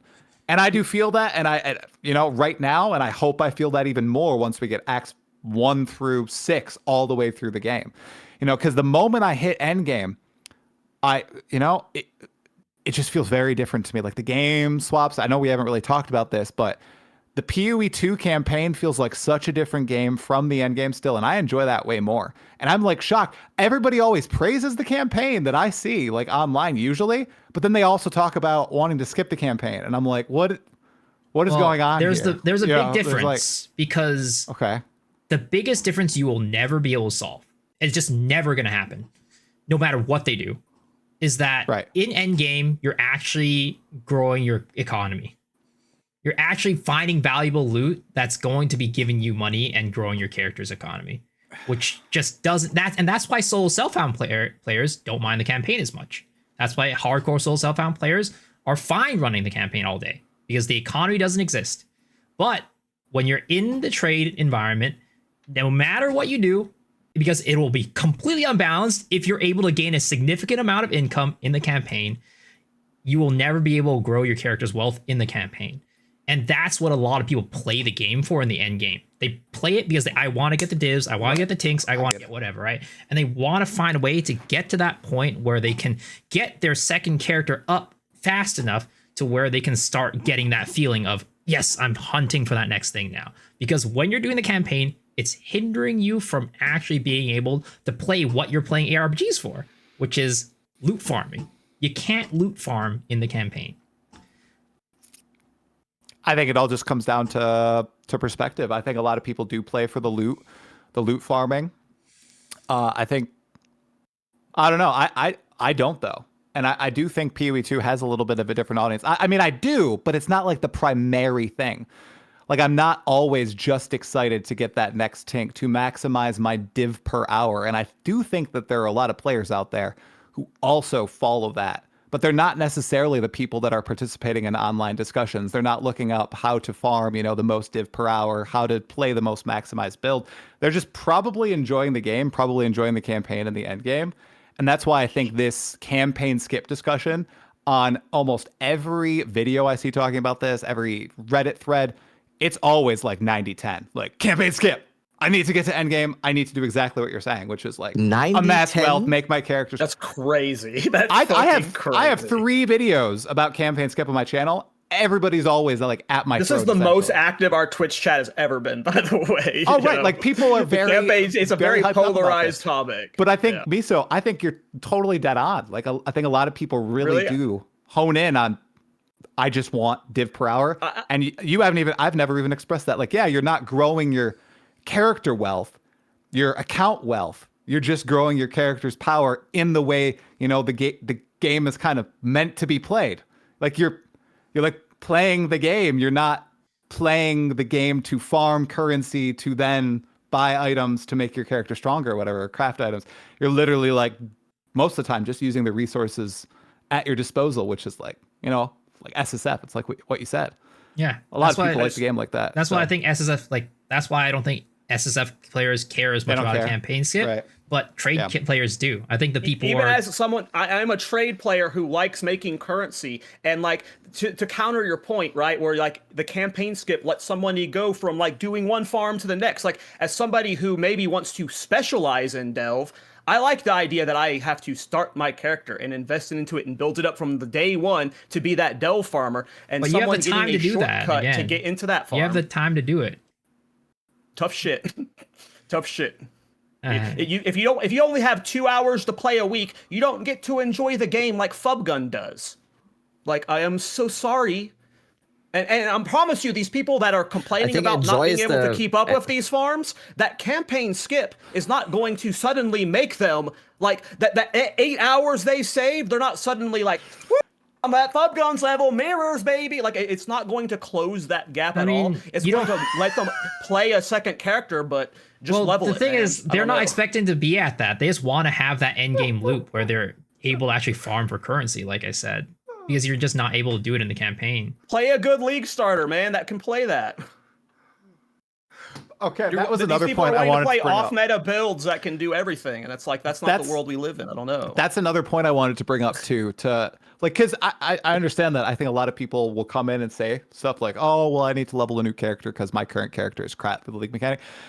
It's not like we're locked into like our builds in this game. I feel like we can swap ascendancies, we can swap the skills we use. Like a lot of skills are viable on a lot of different ascendancies.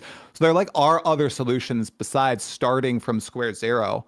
It's not like a hardcore game or like 0.1 during those first few initial updates where it was you can't change your ascendancy. Screw you. You literally do have to reroll your character, right? There's a lot more freedom. And less friction to change your character compared to like old school ARPGs like Diablo 2. Oh my God. I didn't know you couldn't change your skills. Like you had one reset per difficulty. So I was like experimenting and then I wasn't doing enough damage on my first build. I'm like, okay, I can reset, right? And I looked it up and it's like, no, one per difficulty level. And I was like, oh, guess I got a reroll. I don't like that. I would be on the campaign skip side of or like some sort of debate at that point. Like, oh my God, that's terrible. This sucks. But yeah, it's a fun topic. Thoughts, Rabbit?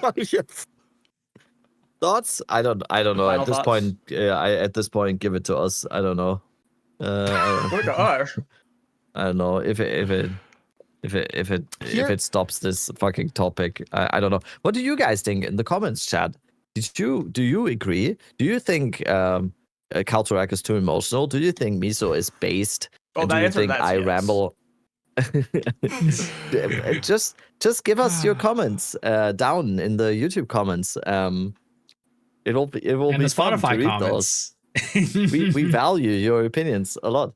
I think that I think to put like a bow around this a little bit. I think why this is such a divisive topic is just because what makes an RPG for me very fun is because every single person plays an ARPG differently. No matter how many hours you play, no matter how many hours you sink into not playing the game and theory crafting about the game and reading stuff about the game and watching stuff about the game, and enveloping yourself into the theory craft and everything, or just straight up blasting the game or whatever. There's not a person. Every ARPG player is like a snowflake. Every single person plays the game we're all differently. Sure. And this is why this topic and some topics like this are so divisive. It's because there is no solution for everyone. You will always have the Kalturaks that say, no, it doesn't work because I don't want it, because I want the game to be structured like this. And then you have the I wouldn't even say Misos because I think No, the Misos. He was diehard for Miso this. He wants it more than anybody.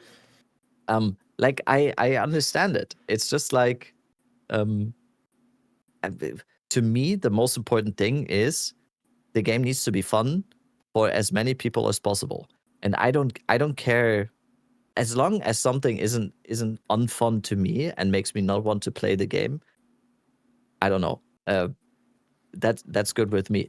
I can personally, just from my personal experience, I can even make compromises on stuff that I maybe think is not that fun, but the consensus is we want that. I'm okay with that. So yeah, I think it's funny to have a topic this divisive, which is basically it's never gonna happen. And this is what an off season Theory to podcast This is the like, deep everyone. off season. So yeah, boom, there we go. There it is. Nice wrapping. I don't know. Okay. No other final thoughts on this topic before we move on to Tri's topic? All right, I have one final thought. So we were talking about alternatives to campaign. I was thinking they're going to remove the interludes, I think is their plan. What would you guys think? 100%. Because is it the repetition of the campaign and like how you have to click through dialogue and people don't like that? Because if that's the case, like what if they added like 20 interludes to the game? Very little story. It's encounter after encounter, and you could just pick 10 to do instead of doing the campaign to get to endgame. It'd be about the same length, but you could change it up every league. It could have a bit of variety. It's constant action. You're not going through, I don't know, the same story and over. Because I don't... If it's the time thing for people, like after... It would be like kind of like Diablo 4, I assume, for like everybody, especially if you're in trade. Because if you play the campaign one time, and then every subsequent time you can just skip to level 70 or whatever, like... the campaign would like die. Like, would people play it except for the people who like truly enjoy it, and then they'd be handicapping themselves and everything? Like, I guess I don't know like what the solutions would be, you know? But I like the interludes and I don't want them to go. So I thought that would be a cool little compromise.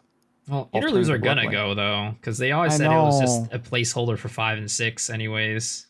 But they're so cool. I love them. It's funny because I feel like most people don't share that. I feel like most people think the interludes are kind of like a waste of time right now. Like the first time around, it was kind of cool, but then like I think at this point people just see it again. It's a barrier to them getting to the end game, right? Because you in your mind you're like Axe should be the end, and now you got this interlude thing. It's like another barrier for me to get to the end game, and that's why a lot of people don't like the interludes. They're not gonna like Act 5 and 6 then. It's gonna be bad. It's gonna be a new barrier. Yeah. Oriath. The reason why I'm not gonna be sad about losing Asmadi. Fuck Asmadi. Oh, you don't like I like that fight. He's gonna be in the game, but just he's still gonna be the lineage boss. But it's got Garrican's resolve. He's hiding it. Mm-hmm.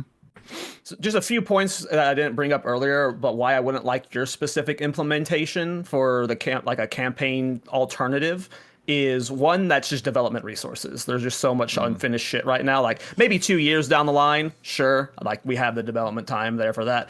But the other thing is like anytime there are these alternative leveling things, like which one is the most efficient? That's what everyone's going to flock to. So if this one shaves an hour off of the 1 to 70, it doesn't matter if it's more fun, less fun. That's what like everyone ends up doing. That's what happens with Diablo 4, I believe, and Diablo 3 back in the day. It was just like whatever the best leveling thing was, it wasn't the campaign. It was always one of the alternative leveling methods. It was just the fastest. So that would be my, like, there's no, in an ideal world, GGG has multiple alternative leveling things and like, you know, they're all equally balanced, but would that happen in practice? I don't know. I have one more thing as well, which we haven't really mentioned. Asuna, who is doing like all of the mapping stuff for PV2, has confirmed like multiple times now that over 30 zones are being adjusted in 0.5.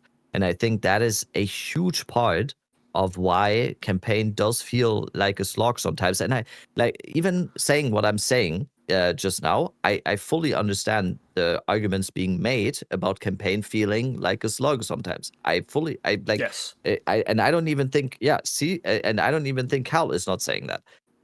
I just think we need to chill a little bit, before we jump to we're skipping a beat. We're jumping to the conclusion being campaign skip. Well, I think there might be much more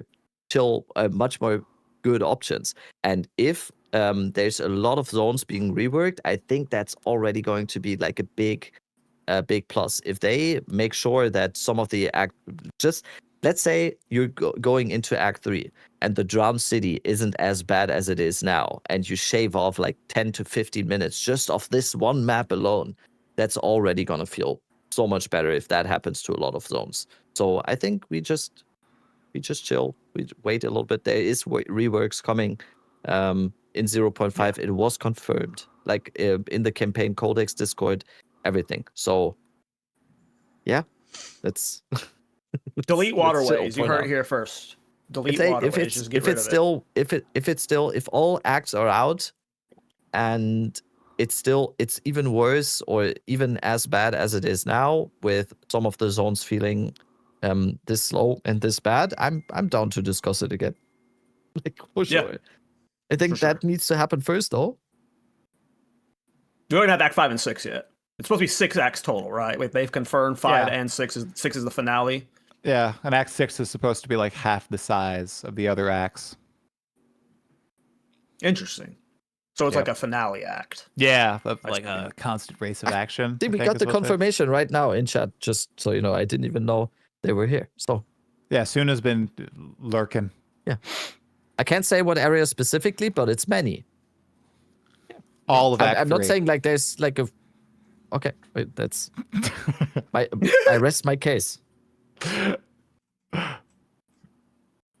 You good, Miso? Any final thoughts?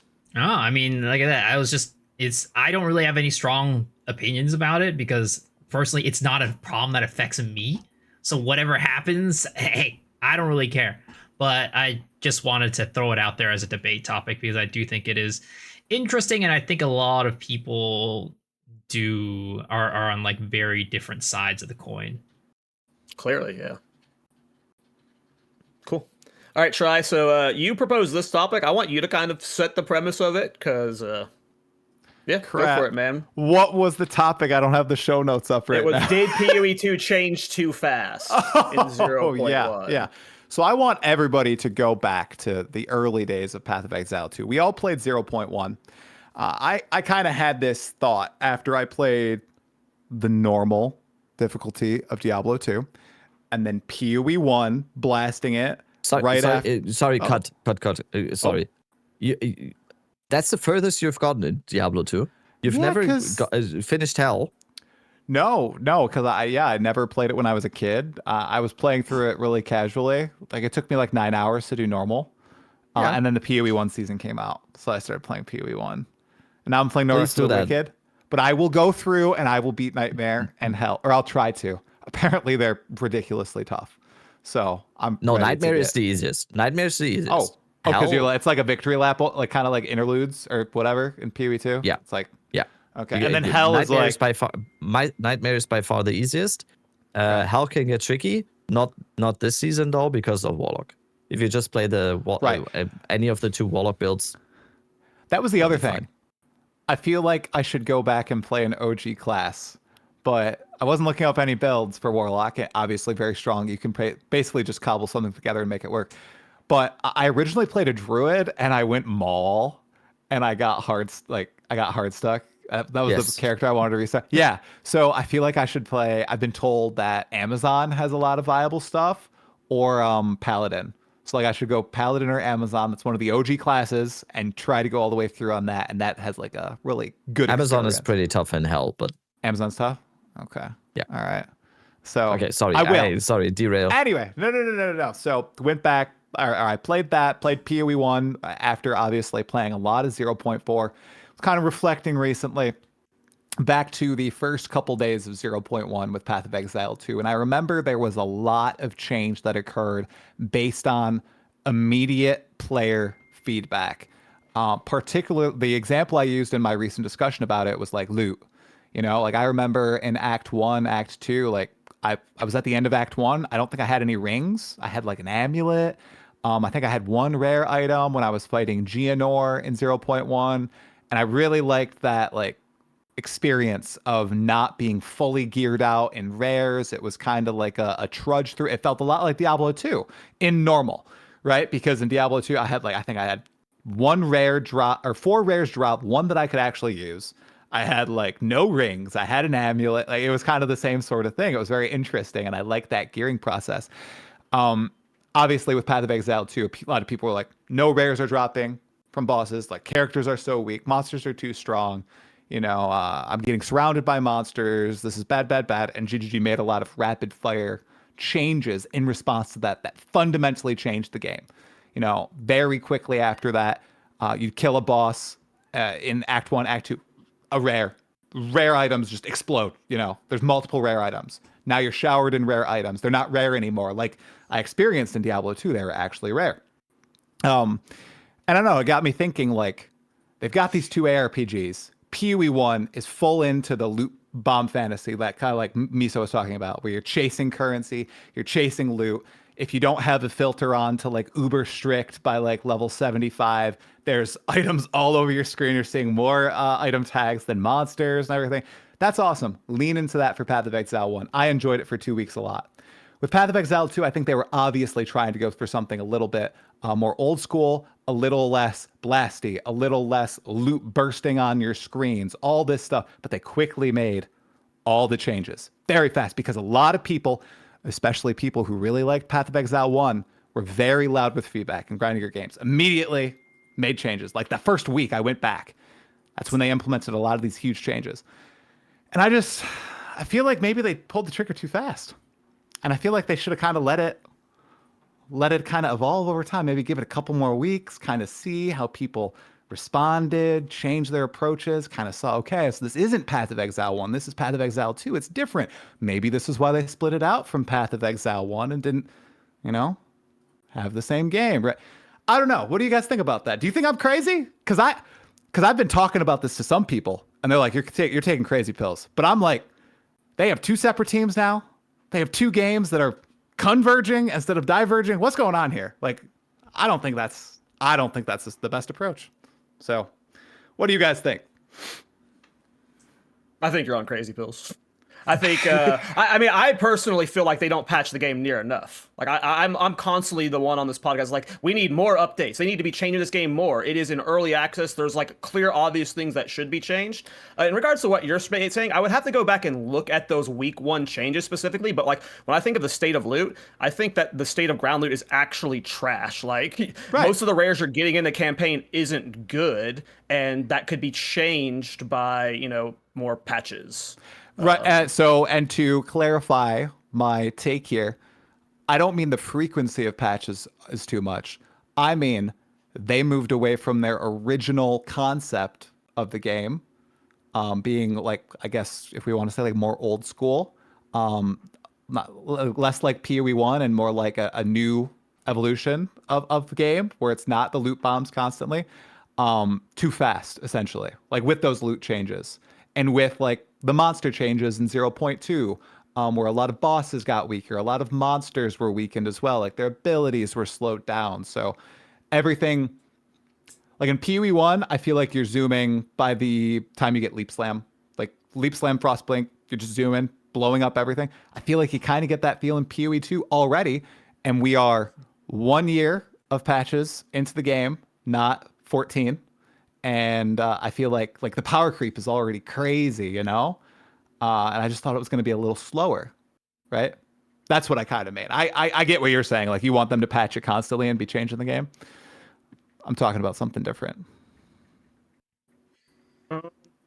It's so hard to say because we've played the game so many times in the current iteration that it's hard to even remember how the game was like in 0.1. Yeah, that's what I have to see the patch notes that were specifically. Well, it's not even just like patch notes. It's about like how the game felt.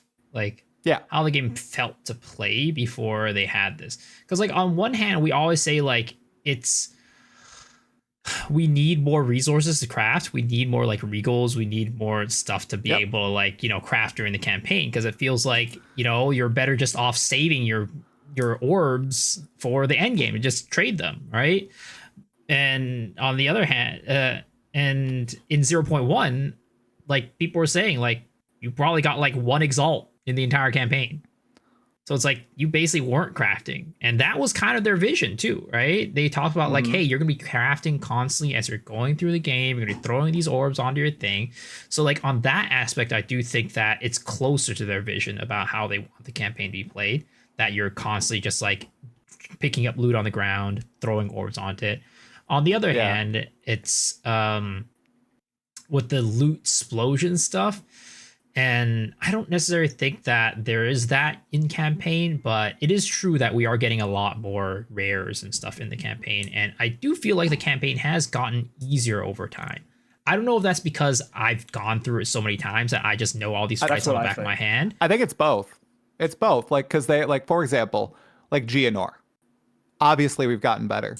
They also slowed down the speed of all of his abilities. They lowered the damage of everything. Like, he's no longer that great filter where you will either bash your head against him, as I saw so many, veteran PoE 1 players do for hours when they first encountered him in 0.1 and in 0.2, because they refused to dodge. They refused to like go get a sapphire charm and stuff like that. They were just like playing it kind of like PoE 1, right? Versus like new players who are like, okay, I'm dying here. Okay, maybe I should go back. Maybe I need to like check the shops, get a rare item, try to, dodge out of the abilities, watch the abilities, like engage with it, right? I feel like it's a mixture of both. And I feel like GGG has kind of given in to making the game a lot easier, excuse the word, a lot more brainless, right? In the campaign. It's not just that we got better. I get that we got better. Of course we did. Like, I know all the moves inside and out. But still, like, they have made the game so much easier, and they've increased our character power. Like, I just feel like that, like you said, Miso, that wasn't the OG vision. It was supposed to be a lot more methodical. And that's what I experienced like in the campaign. And then that's why it was like Whiplash 2 in 0.1 when I got to the end game, and it was completely different, right? Like, do you guys remember that? Like, playing through the campaign, going through what was it? Cruel? Whatever, Ruthless Cruel. And it was like a lot faster. It was very different. And then you get to endgame, and it is nothing like the campaign. And I always thought, okay, so we're going to go more toward the campaign style. And then you eventually progress to becoming a god after a good chunk of playing in the endgame and moving your character's power. But instead, it yo-yoed toward being more like the endgame in the campaign and giving you more power and making monsters weaker and giving you more resources and giving you more items and everything. I don't know.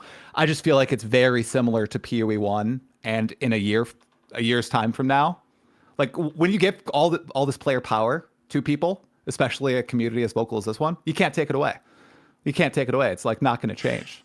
So this is almost like a losing argument, but it's like a cool, thing to think about, in my opinion. I honestly don't even think it's like near as bad as you're making it out to be. Like, I feel like you're underestimating how much like your compounding knowledge and skill of this game has made the game easier. Yes, they've nerfed stuff to this point, but like my experiences in the game right now are 10 times easier and faster, not because of the changes they've made. It's because I'm 10 times better of a player. Like you get a new player to go through Geonor right now who has not played him before. They're not going to one-shot him. They're going to have the experience you just described.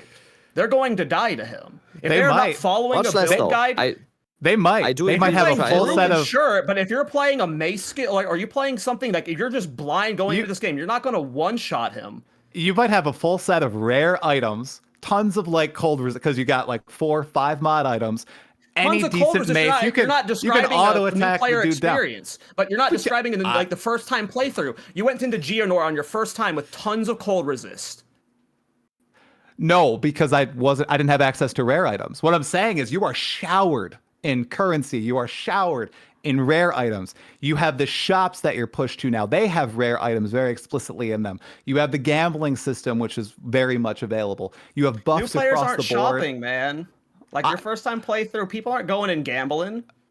I think a lot of like new players actually go to the shop from what I've like talked to, like more than like PoE 1 players, because they were like, yeah, dude, the merchants are gonna have have the gear. But I get what you're saying though. Like I do. I know that it is partially skill improvement, but after reflecting on it, I really think they've just kind of made the game brainless. I think that's like the word that's the word that comes to mind, like the campaign. I mean, In the end, So- it doesn't really matter like from what point of like contention you really argue this point, because in the end it needs to be balanced towards the veteran player and the new player. There needs to be a tightrope always there. It's always going to be like, especially in campaign or whatever it is, end game, campaign, whatever it is, the game always needs to be balanced both for the person who plays it for the first time and the person who plays it 12 hours a day. So there's always going to be discrepancies in what they feel like. I do feel like, as someone who I would describe myself as a veteran, I'm not affected by, but I still like as a change is that I do feel like when I see newer people playing at least Act 1 and 2, where the player onboarding is happening and where a new player gets introduced to a game, I do like that they have reduced a little bit of the frustration aspects of it, because I have seen, I don't know, I like just the other day, like a week or two ago, I think Soda Poppin or something was sponsored in like 0.1 or 0.2. Soda Poppin was sponsored to play PoE 2, I think, for like a sponsored segment of 3 hours or whatever. And he barely got through the 3 hours because he wanted to quit right then and there. I think that was doing 0.1. And I would describe, like, I don't know, I don't watch many streams, but I would think Soda Poppin is someone who plays video games a lot. I would think, and I wouldn't think that he has like two left hands or whatever. He was like ready to quit right then and there because Act 1 was so fucking frustrating, because he was starving for loot, and the bosses, or the boss, the end boss, the bosses, even the Freythorn boss, like he even died like 8 times on Beira. I do think a new player who gets onboarded onto the game shouldn't have experiences like that and being like, oh fuck this game, because there's a chance that those players might never come back. And as someone who loves this game so much, I think I want as many people as possible to come in here. I think at that point though, once you're onboarded, even as a new player, then the challenge needs to start ramping up, because it should never be like just you can do whatever you want.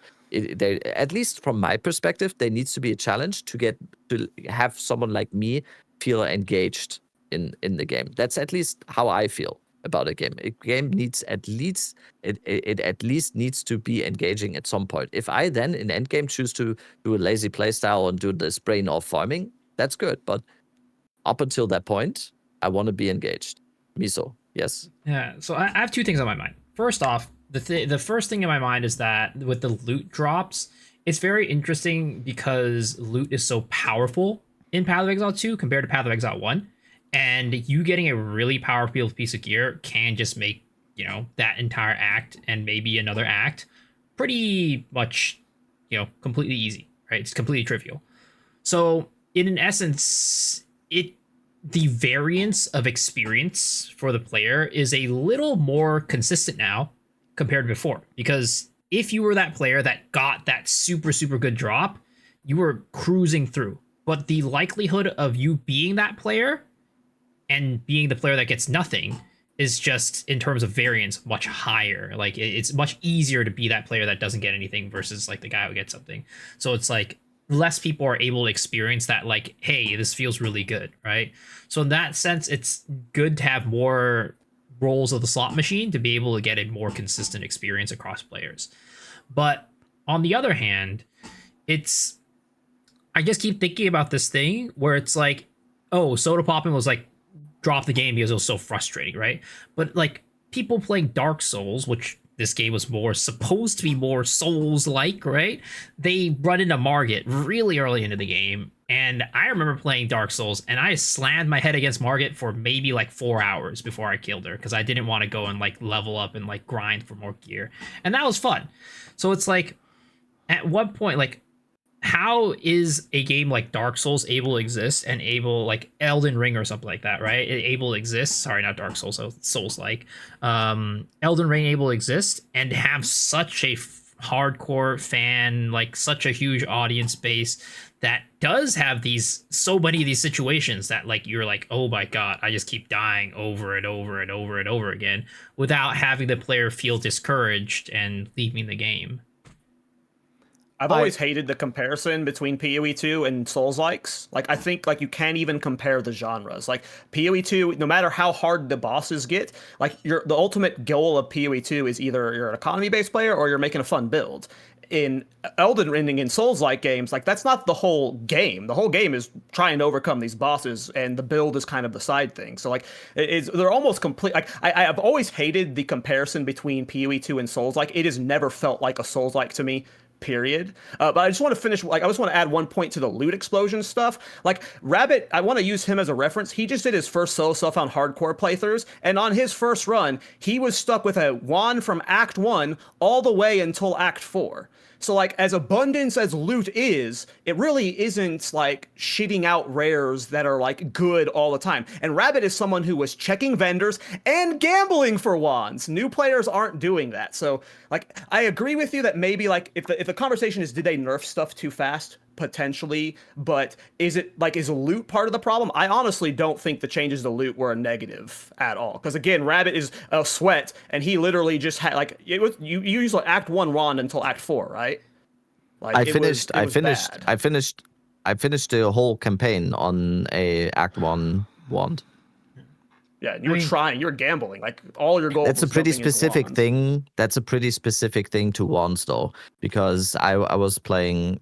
You need a specific wand. You don't need just any wand, and just to get that is very, very low chance. It's a pretty specific thing to casters, but also at the same time, casters have the unique ability to don't care about that and be able to finish the campaign on an Act 1 wand. So.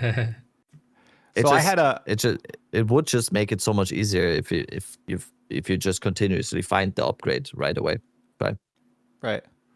So I had a quick response to Cal and Miso. I think you're right with it being so swingy, especially with gear, like you said. You know, you can find a GG item really quickly, and that person will have such a different experience from someone who's stuck with just like a magic mace with +% fizz or something. It's the only one they can find, whatever, versus someone who has a rare one with high rolls. I feel like that's also a problem with, like, we've all talked about this a lot. A lot of power is in the gear, like way too much power, maybe, like with gem levels, % fizz versus deterministic places like the tree, like your gems, all that stuff. So I think it's really tricky for GGG to find a good balance too, because like you said, they're balancing for the veteran player, for the new player, for the player who's getting, you know, a really good yellow versus, oh god, they're stuck on a magic, or they literally can't find a good yellow to save their life. So it's a lot of different tricky balance problems there. So maybe putting more power in the tree, which everybody I think has been asking for, and a little bit less power in the items, not taking all the power away from items, because like we talked about, it is a loot-based game after all. However, on that point too, there's been like a lot of declarative statements, I feel like, with Path of Exile 2, and Cal, you just said, you know, it's a loot game. People only care about the loot they're getting and making their character stronger, and they don't really like care about other things. I don't think that's true, and I don't think that's how like Path of Exile 2 is sold, and I don't think that's not what I said. I said it's about making a build. Making a build. And Elden Ring, you're not necessarily, your goal isn't making a powerful build. You like most builds can get through every bosses, and you can even do like, block like shit weapons, no gear kills on these bosses. Right. Like that's not how you play. I mean, you could do that in PoE 1. You can do that, but your average player in ARPGs isn't just like, a boss hunter trying. Your average player in Elden Ring isn't going to be doing no hit runs either. Right. I think like your average player in PoE 2, like they want to not just play for, I feel like, the build making. They're playing for the spectacle, like the campaign. It is good. The boss fights are good. The monsters are cool. A lot of people. They're completely different games from like a play style fight. Right. But I think the goal was to the original goal. All right. The entire development process, and what I'm talking about was, we are not remaking PoE 1. We are not making Diablo 4. We're not making Diablo. We are making the next evolution. We want to take a step up. We want to make a new type of game. We don't want to, make the game that we perfected 5 years ago, right? Because everybody feels like they perfected the loot-based isometric ARPG. We want to make something else. And I feel like, bam, within the first couple patches, that's gone out the window, essentially. And that's the core of the argument. Because I don't think I'm fully on crazy pills because a lot of people are under this perception as well. You can look at all the marketing, all the like reveals, announcement from Chris, from Jonathan, from 2019 to 2025. Different game, evolution, and I feel they're like converging at a rapid pace. And I just feel like that's unfortunate, you know? As someone who loves Path of Exile 1 and plays it a ton, no-lifed it for the last 2 weeks, I just feel like that's a shame. That's it. So I think it's also, I don't know if we'll come to an agreement, but it was a good discussion. I think it's also like a ramp, like, you know, even in like a game like in terms of like, I agree what you're saying, Cal, right? You're like, oh, it's about the, you know, in Elden Ring and Souls, like it's about the fighting and it's not really about the character building. But I feel like that's kind of the case with Path of Exile 2 as well, at least at the beginning. You don't, like, it's same with Dark Souls, right? Or Elden Ring. You don't get your build together until you're like closer to the end game. You ramp more and more and more and your build comes online. Same with Path of Exile, right? You started off the beginning. It's not like you have a build at the beginning and it goes more and more and more and more. And the beginning is about the fighting, and as you get to the end, it's, you know, it's still about the fights, but you kind of have the gear to make certain things like, you know, trivial. So I think they're more similar than you think in that aspect. And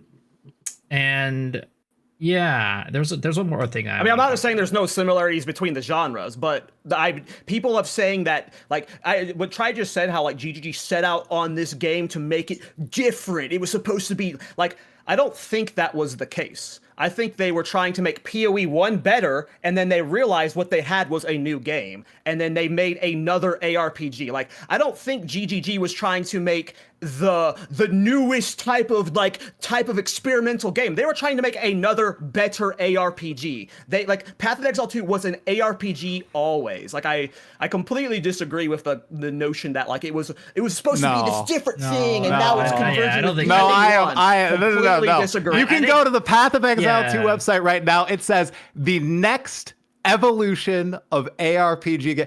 That was ARPGs, not Soul-like, not Souls-like. I'm not saying it's a Souls-like, bro. I've never even played a Souls-like. I've never played one. I'm talking about the feel of the game they originally had that they received so much pushback from the community on that they turned tail and they ran in 0.1 and 0.2. And I'm just saying that's a shame. Like, it's still going to be a fun game. I'm still going to play it, but it's going to be PoE 1. So different from No, it's not. It is so different from PoE 1, and it'll never become PoE 1. That is weird, Cope. That is there's no way this game becomes PoE 1. They have a completely different feel to it. If it was able to become PoE 1, then like there would be a lot more crossover between the two. Like, this is a Cook take, in my opinion. Like, they're not converging to the same game. That is crazy. I don't know. There's no world where this engine will ever feel the same as the PoE 1 engine. They devolve in maps. I feel like I just played 35 hours of PoE 1. When I get my build going in PoE 2, it is PoE 1. It is one click, no, boom, it is not, dude. On boom. my build, I got in PoE 1, I got 45-second map clears. Like, unless you're doing a Temporalis, well, that's because maps are so much smaller. Yeah, maps are shorter, and they're not always. Okay. Well, maps are way smaller in PoE 1. That's why. Yeah, I don't know. I just had that thought. I feel like it is. Maybe I might be totally wrong, because here's my mega cope take, Cal. The teams are now split. You know, I think Jonathan, who had that original slow vision, is probably fully on PoE 2, not touching PoE 1. 0.5, back to the vision, baby. That's going to be the patch name. 0.5, back to the vision. We'll see. I don't know. Wait. Vision impaired. Leave a comment below on your opinion, guys. This is gonna be it's the glasses highest update. comment. This is gonna be an insane episode. Everyone's getting LASIK eye surgery.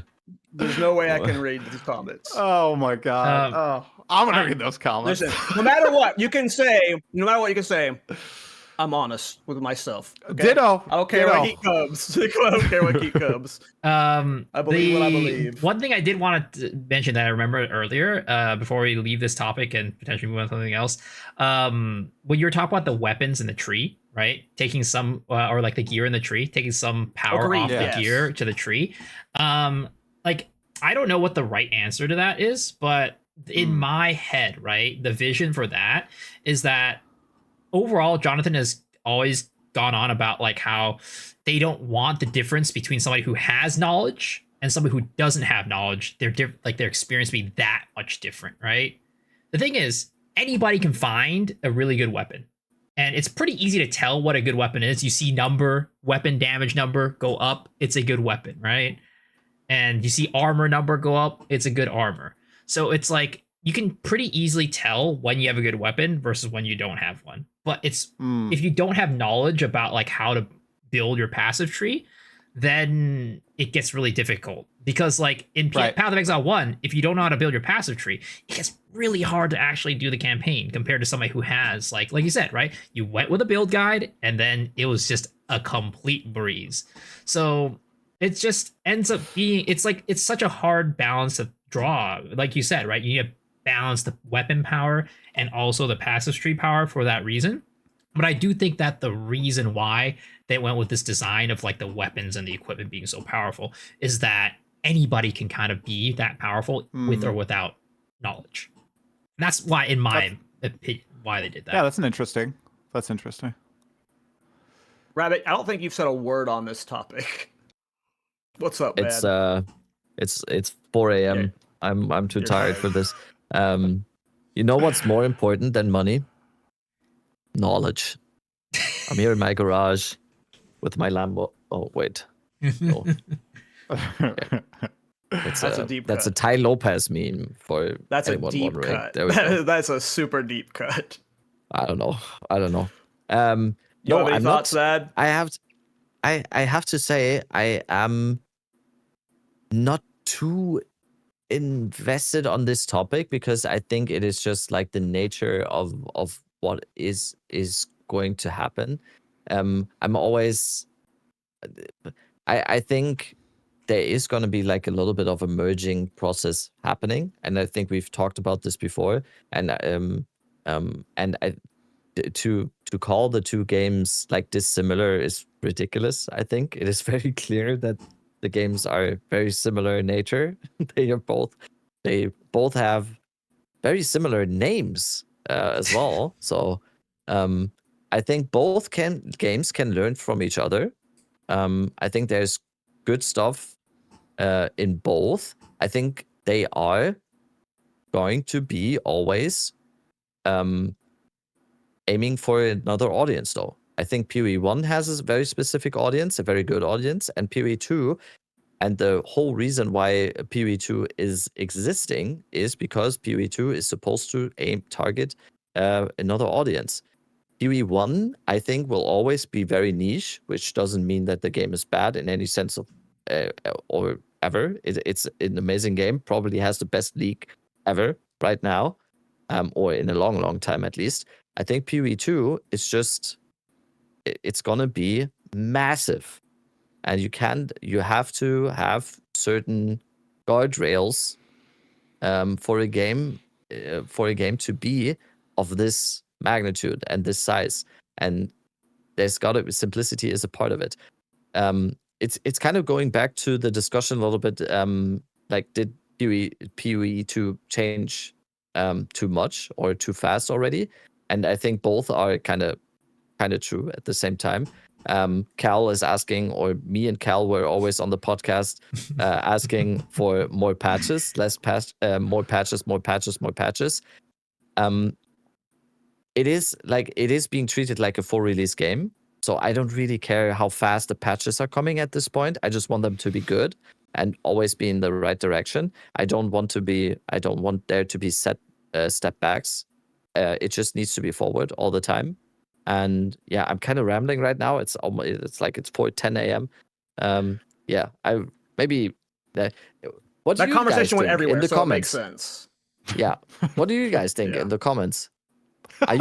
Are you tired too?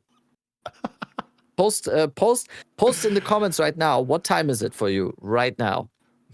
Right now, when posting the comment, do it right now. Farming engagement on your channel too. This one didn't need engagement farmed. I'm sure it's gonna be fun.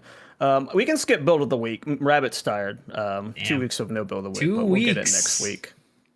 Oh, we can do it if Rabbit wants to. At this point, to. it doesn't matter. Maybe just go in. I just don't remember what I put up because I put up the build last week. I might not be able to tell you a lot about the build. Well, we'll start with mine then. Let's go into my build. Yeah. Well, first of all, sorry. Any final thoughts before we move on from this? Can we repost mine real quick? It's on the notes. Final thoughts while they get the build. I think I am in the minority here, especially online. I think that a lot of people really are enjoying the direction Path of Exile 2 is going, and I think Dead Rabbit is pretty right. I think it's going to be massive and kind of outgrow Path of Exile 1 once it's in full release. Even if they continue to move in, the current direction that they are. And I'll be playing it. I just hope they do try some experimental stuff. I like that word you used earlier, Keltrak. Experimental ARPG, experimental game. Yeah, do some wild stuff, GGG. I want to see some crazy stuff out of left field. So it sucks that I think they said that they're not going to do anything new until everything from PoE 1 is ported over. Correct me if I'm wrong, I'm pretty sure they said something like league mechanic wise, we're not going to get anything crazy until they've checked off the whole list, which makes me kind of sad. I mean, I think they're doing new enough stuff with the existing league mechanics. True, they are rebranding feel things, like their new league mechanics. So Temple's completely different, so that's fair. Pulling an Abyss mob out of the smoke to get cooler loot is a mechanic I'd like to see more of, and I'm not being facetious. I like cool stuff like that. Maybe not that exact thing, but like little tricks like that. I think that's pretty funny and interesting. That's new. We'll be talking about the races next week, Lee. We're going to have Crimson Cast on. He's a legend, an awesome guy. We'll be diving in the chat right now. Races next week, though. Oh, cool. Yeah, shout out to Crimson. Yeah. Cool. Yeah, I think, I think you're less in the minority than you realize, Try. I think we're the vocal minority. The loud, annoying people like me are the... You're not annoying. You're too hard on yourself. You remind me of my brother, Cal. That's not my brother. He gets very passionate. I call it passionate, not annoying. I think it's always also just very, very important to always be self-reflective as content creators, as people who are streamers, and as especially people who yap professionally on a podcast every week about something. And that's why I think, for example, for me, streams are always a very good way of actually talking to people about the game, because I have a very specific point of view on the game, and you have a specific point of view on the game. And for me, it is always important to be self-reflective, because I fully realize that a lot of my takes are probably very bad when it comes to other perspectives, because I don't have that perspective. But I want to engage in the discussion about your perspective and my perspective, and because I think both of us share one thing very obviously, that we like Path of Exile 2. I like the game a lot. I love the game. I'm very passionate about the game, so I really like having the discourse. So I think instead of just devolving into you're wrong, you're bad, you're hooked, I don't know what is, just talk to me. What happens so much these days is you're at least trying to engage in some sort of conversation, and what you get is just oh my god, I didn't realize that I was triggering personal insults here. That's just as a general thing. Once again, tell me in the comments how you feel about that. Insult me in the comments. This guy, he's in full content bait mode. 4 a.m. We all just want the game to be better. We all just want the game to be good. Yes. All right, Cal. I am showing off can you show the short? Okay, the short too. Okay. Yeah, but the video is cool too. This is a recoup build. I'm sure a lot of people know what Sacrosanctum is. It allows you to energy shield recoup. But there's just so many good, unique chests in the game, and energy shield just scales so well that like a lot of people just don't like. You don't need recoup, right? But I do want to be like get recoup energy shield on people's maps depending on like what changes come and stuff because it is absurdly good. I think Sacrosanctum is highly slept on. Played it in 2 or 3 builds now. Obviously you need to have a build that like chest slots are very competitive for caster builds right now. There's a lot of really good caster chests. So it's hard to get Sacrosanctum into a build, but if you can, obviously the defenses are absolutely insane. So yeah, I don't know if any of you guys have played a Sacrosanctum build. I've played 2 or 3, I think. But I played it in 0.3. It's very good. I played 0.3. How'd it go for you? It was good. It was my AFK, what is it called? The AFK recoup, Abyssal Lich. It went really well. But I will have to say, 0.4, it's really tough to play a Sacrosanctum build in mapping because there's so much, what is it called? Shroudwalker. Because it prevents recovery. So it's... I've seen a lot of people play recoup builds and really struggle because they can't play it in mapping. Also, wow, seeing this like this health bar situation, even though he's showing me that he's immortal right here, it's still like it's very anxiety inducing to me. I don't know. He's poisoned. It's like it seems like he's close to death all the time. Like this is an anxiety I'm trying to escape from playing video games. Okay. The shout out to his YouTube channel is Strifeworn. His the Reddit post he made, his name is Spiritual Comfort on Reddit. I used to showcase like just defensive showcase before on the podcast. I haven't done one in a while, and I think Energy Shield Recoup is pretty solid. So shout out to him. Your build, Rabbit. Yeah. Also shout out to Wintality, who did a Mjolnir build. We'll come back to another if you are a content creator and you want to be featured on this podcast with a build of the week by me, a good chance is that you're doing a Mjolnir build. Because ever since I did that build, I am still trying to hold on to that little fame that is left of that. It is, I would say, this version that Vintality did here, and it is probably due to some of the Fate of the Val stuff. Definitely some power level. I think the power level has never really been. Has it never really been that high? I was just thinking the power level is probably the highest ever. It depends on the build. Maybe 0.1 was probably the highest, but it's made possible due to the Vertex. It's made possible to the new Headhunter. It's made possible due to a few other things. But I would say this is the closest to the Thor Mjolnir build power that we had before that I did as well. It definitely looks very, very similar. It has very similar movement, has very similar pop to it.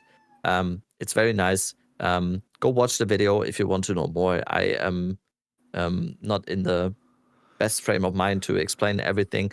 It's basically using 2 Mjolnirs with Thunder God's Wrath with double arc. For melee, he's just using Mace Strike with high attack speed because Mjolnir actually has pretty nice high attack speed. So double Mace Strike is just enough to proc all the Thunder God's Wrath procs with arc, which is also very good single target. I think he's also incorporating Falling Nova. He's using Forge Hammer to proc as well. That's and also, sick. Of course, Choir of the Storm. So, yeah, very cool build. Not cheap, I would say, to make it look like that. Definitely a big part of the reason why this build looks so good is, once again, Headhunter, Rite of Passage, +4 Vertex, Choir of the Storm. Yeah, very off-meta right there. All but things I amazing, hate. Amazing cook dough. Amazing cook dough. Amazing job on. Yeah, this is sick. Making that very, very, very cool. Probably the best looking, strongest power level Mjolnir build I've seen in a longer time. Awesome. The Resonating Shield ones we showcased for who was it? I don't remember. We showcased the Resonating Shield Mjolnir build earlier this league. That was pretty cool, but this is definitely like a spectacle. Yep. I always on my old version, I always really liked the proccing with the Earthquake. And that was always the biggest problem. I tried some Mjolnir stuff after they nerfed that whole archetype a little bit. And I never really got the same feeling that I did when I used the Earthquake to proc it.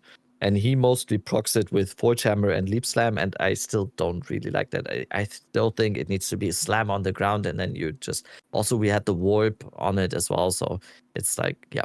But single target is very nice, and yeah, it's amazing. Very, very cool. That's sick. Awesome. It's an Oracle, by the way, because of course it is. Of course it is. Of course. Well, it's not that I didn't do my homework, but I just want to watch out for Dead Rabbit's sleep schedule. So, no build of the week for me this week. Thank you. That's no problem. Got you. It's hard then, this right? deep into the off season. It's hard. Not many new builds. But thanks for coming on, Try Dude. Thanks for hanging out this late. 100%. Thank you guys for having me on. Late, he said. Should be. It's only 11:22 here. I'm good. I do have work in the morning, and my daughter will probably wake me up. But it's okay. It's okay. Dead Rabbit, I know you're suffering, so I'll keep it brief. I'll see you guys at ExileCon. I'll talk to you about 0.5 and 0.6, I'm sure.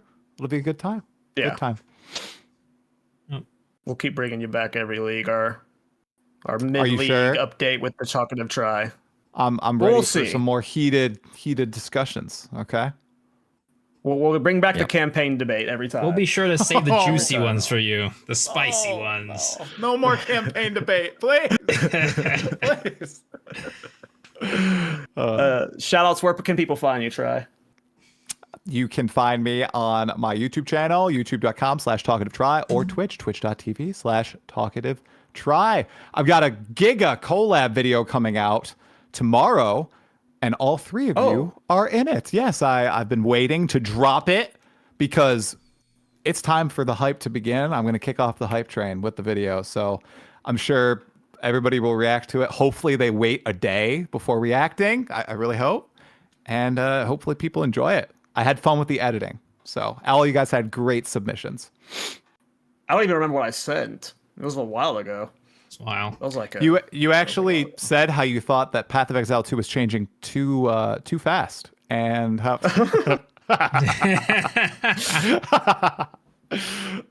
cool. I'm excited to see that video. So make right. sure we'll put it in the podcast link or something, or we'll post it in the comments or something. All right, sounds good. Thanks for coming on, man. Miso, go ahead. Yep, as per usual, twitch.tv/MisoXshrew. Same with YouTube if you're there. And also, if you have a build of the week, remember, you can always submit it on my Discord as well. I'll take a look at it, and potentially you could be submitted there. But yeah, come hang out on my streams, YouTubes, whatever it be. Playing some Crimson Desert still. Maybe I'll hop back into PoE 1. Who knows? Rabbit. Hello. I am Conversational Camarasaurus. That's the brother dinosaur of Talkative Try. There you go for my dinosaur knowers. Camarasaurus. That's a good one. Hello. I stream Path of Exile too on Twitch every day, and I make jokes sometimes. You can tune in if you want to. Tell me in the comments if you would like to tune in to my Path of Exile 2 streams. Oh. Cool. Well, thanks again to Try for hanging out. You guys, I do the podcast every week. That's basically what I do now. Nothing else. But yeah, see you guys next week. We'll have Crimson Cast on. Rabbit might be gone next week. He's on vacation, so it depends on if he can get set up in the hotel room. Might be the four of us with Crimson, or might be 3 hours with Crimson, or it might just be me and Misa with Crimson. But we'll see you guys next week. Have a good night, everybody. It was the campaign. It was the campaign talk that got me. Goodbye. Bye.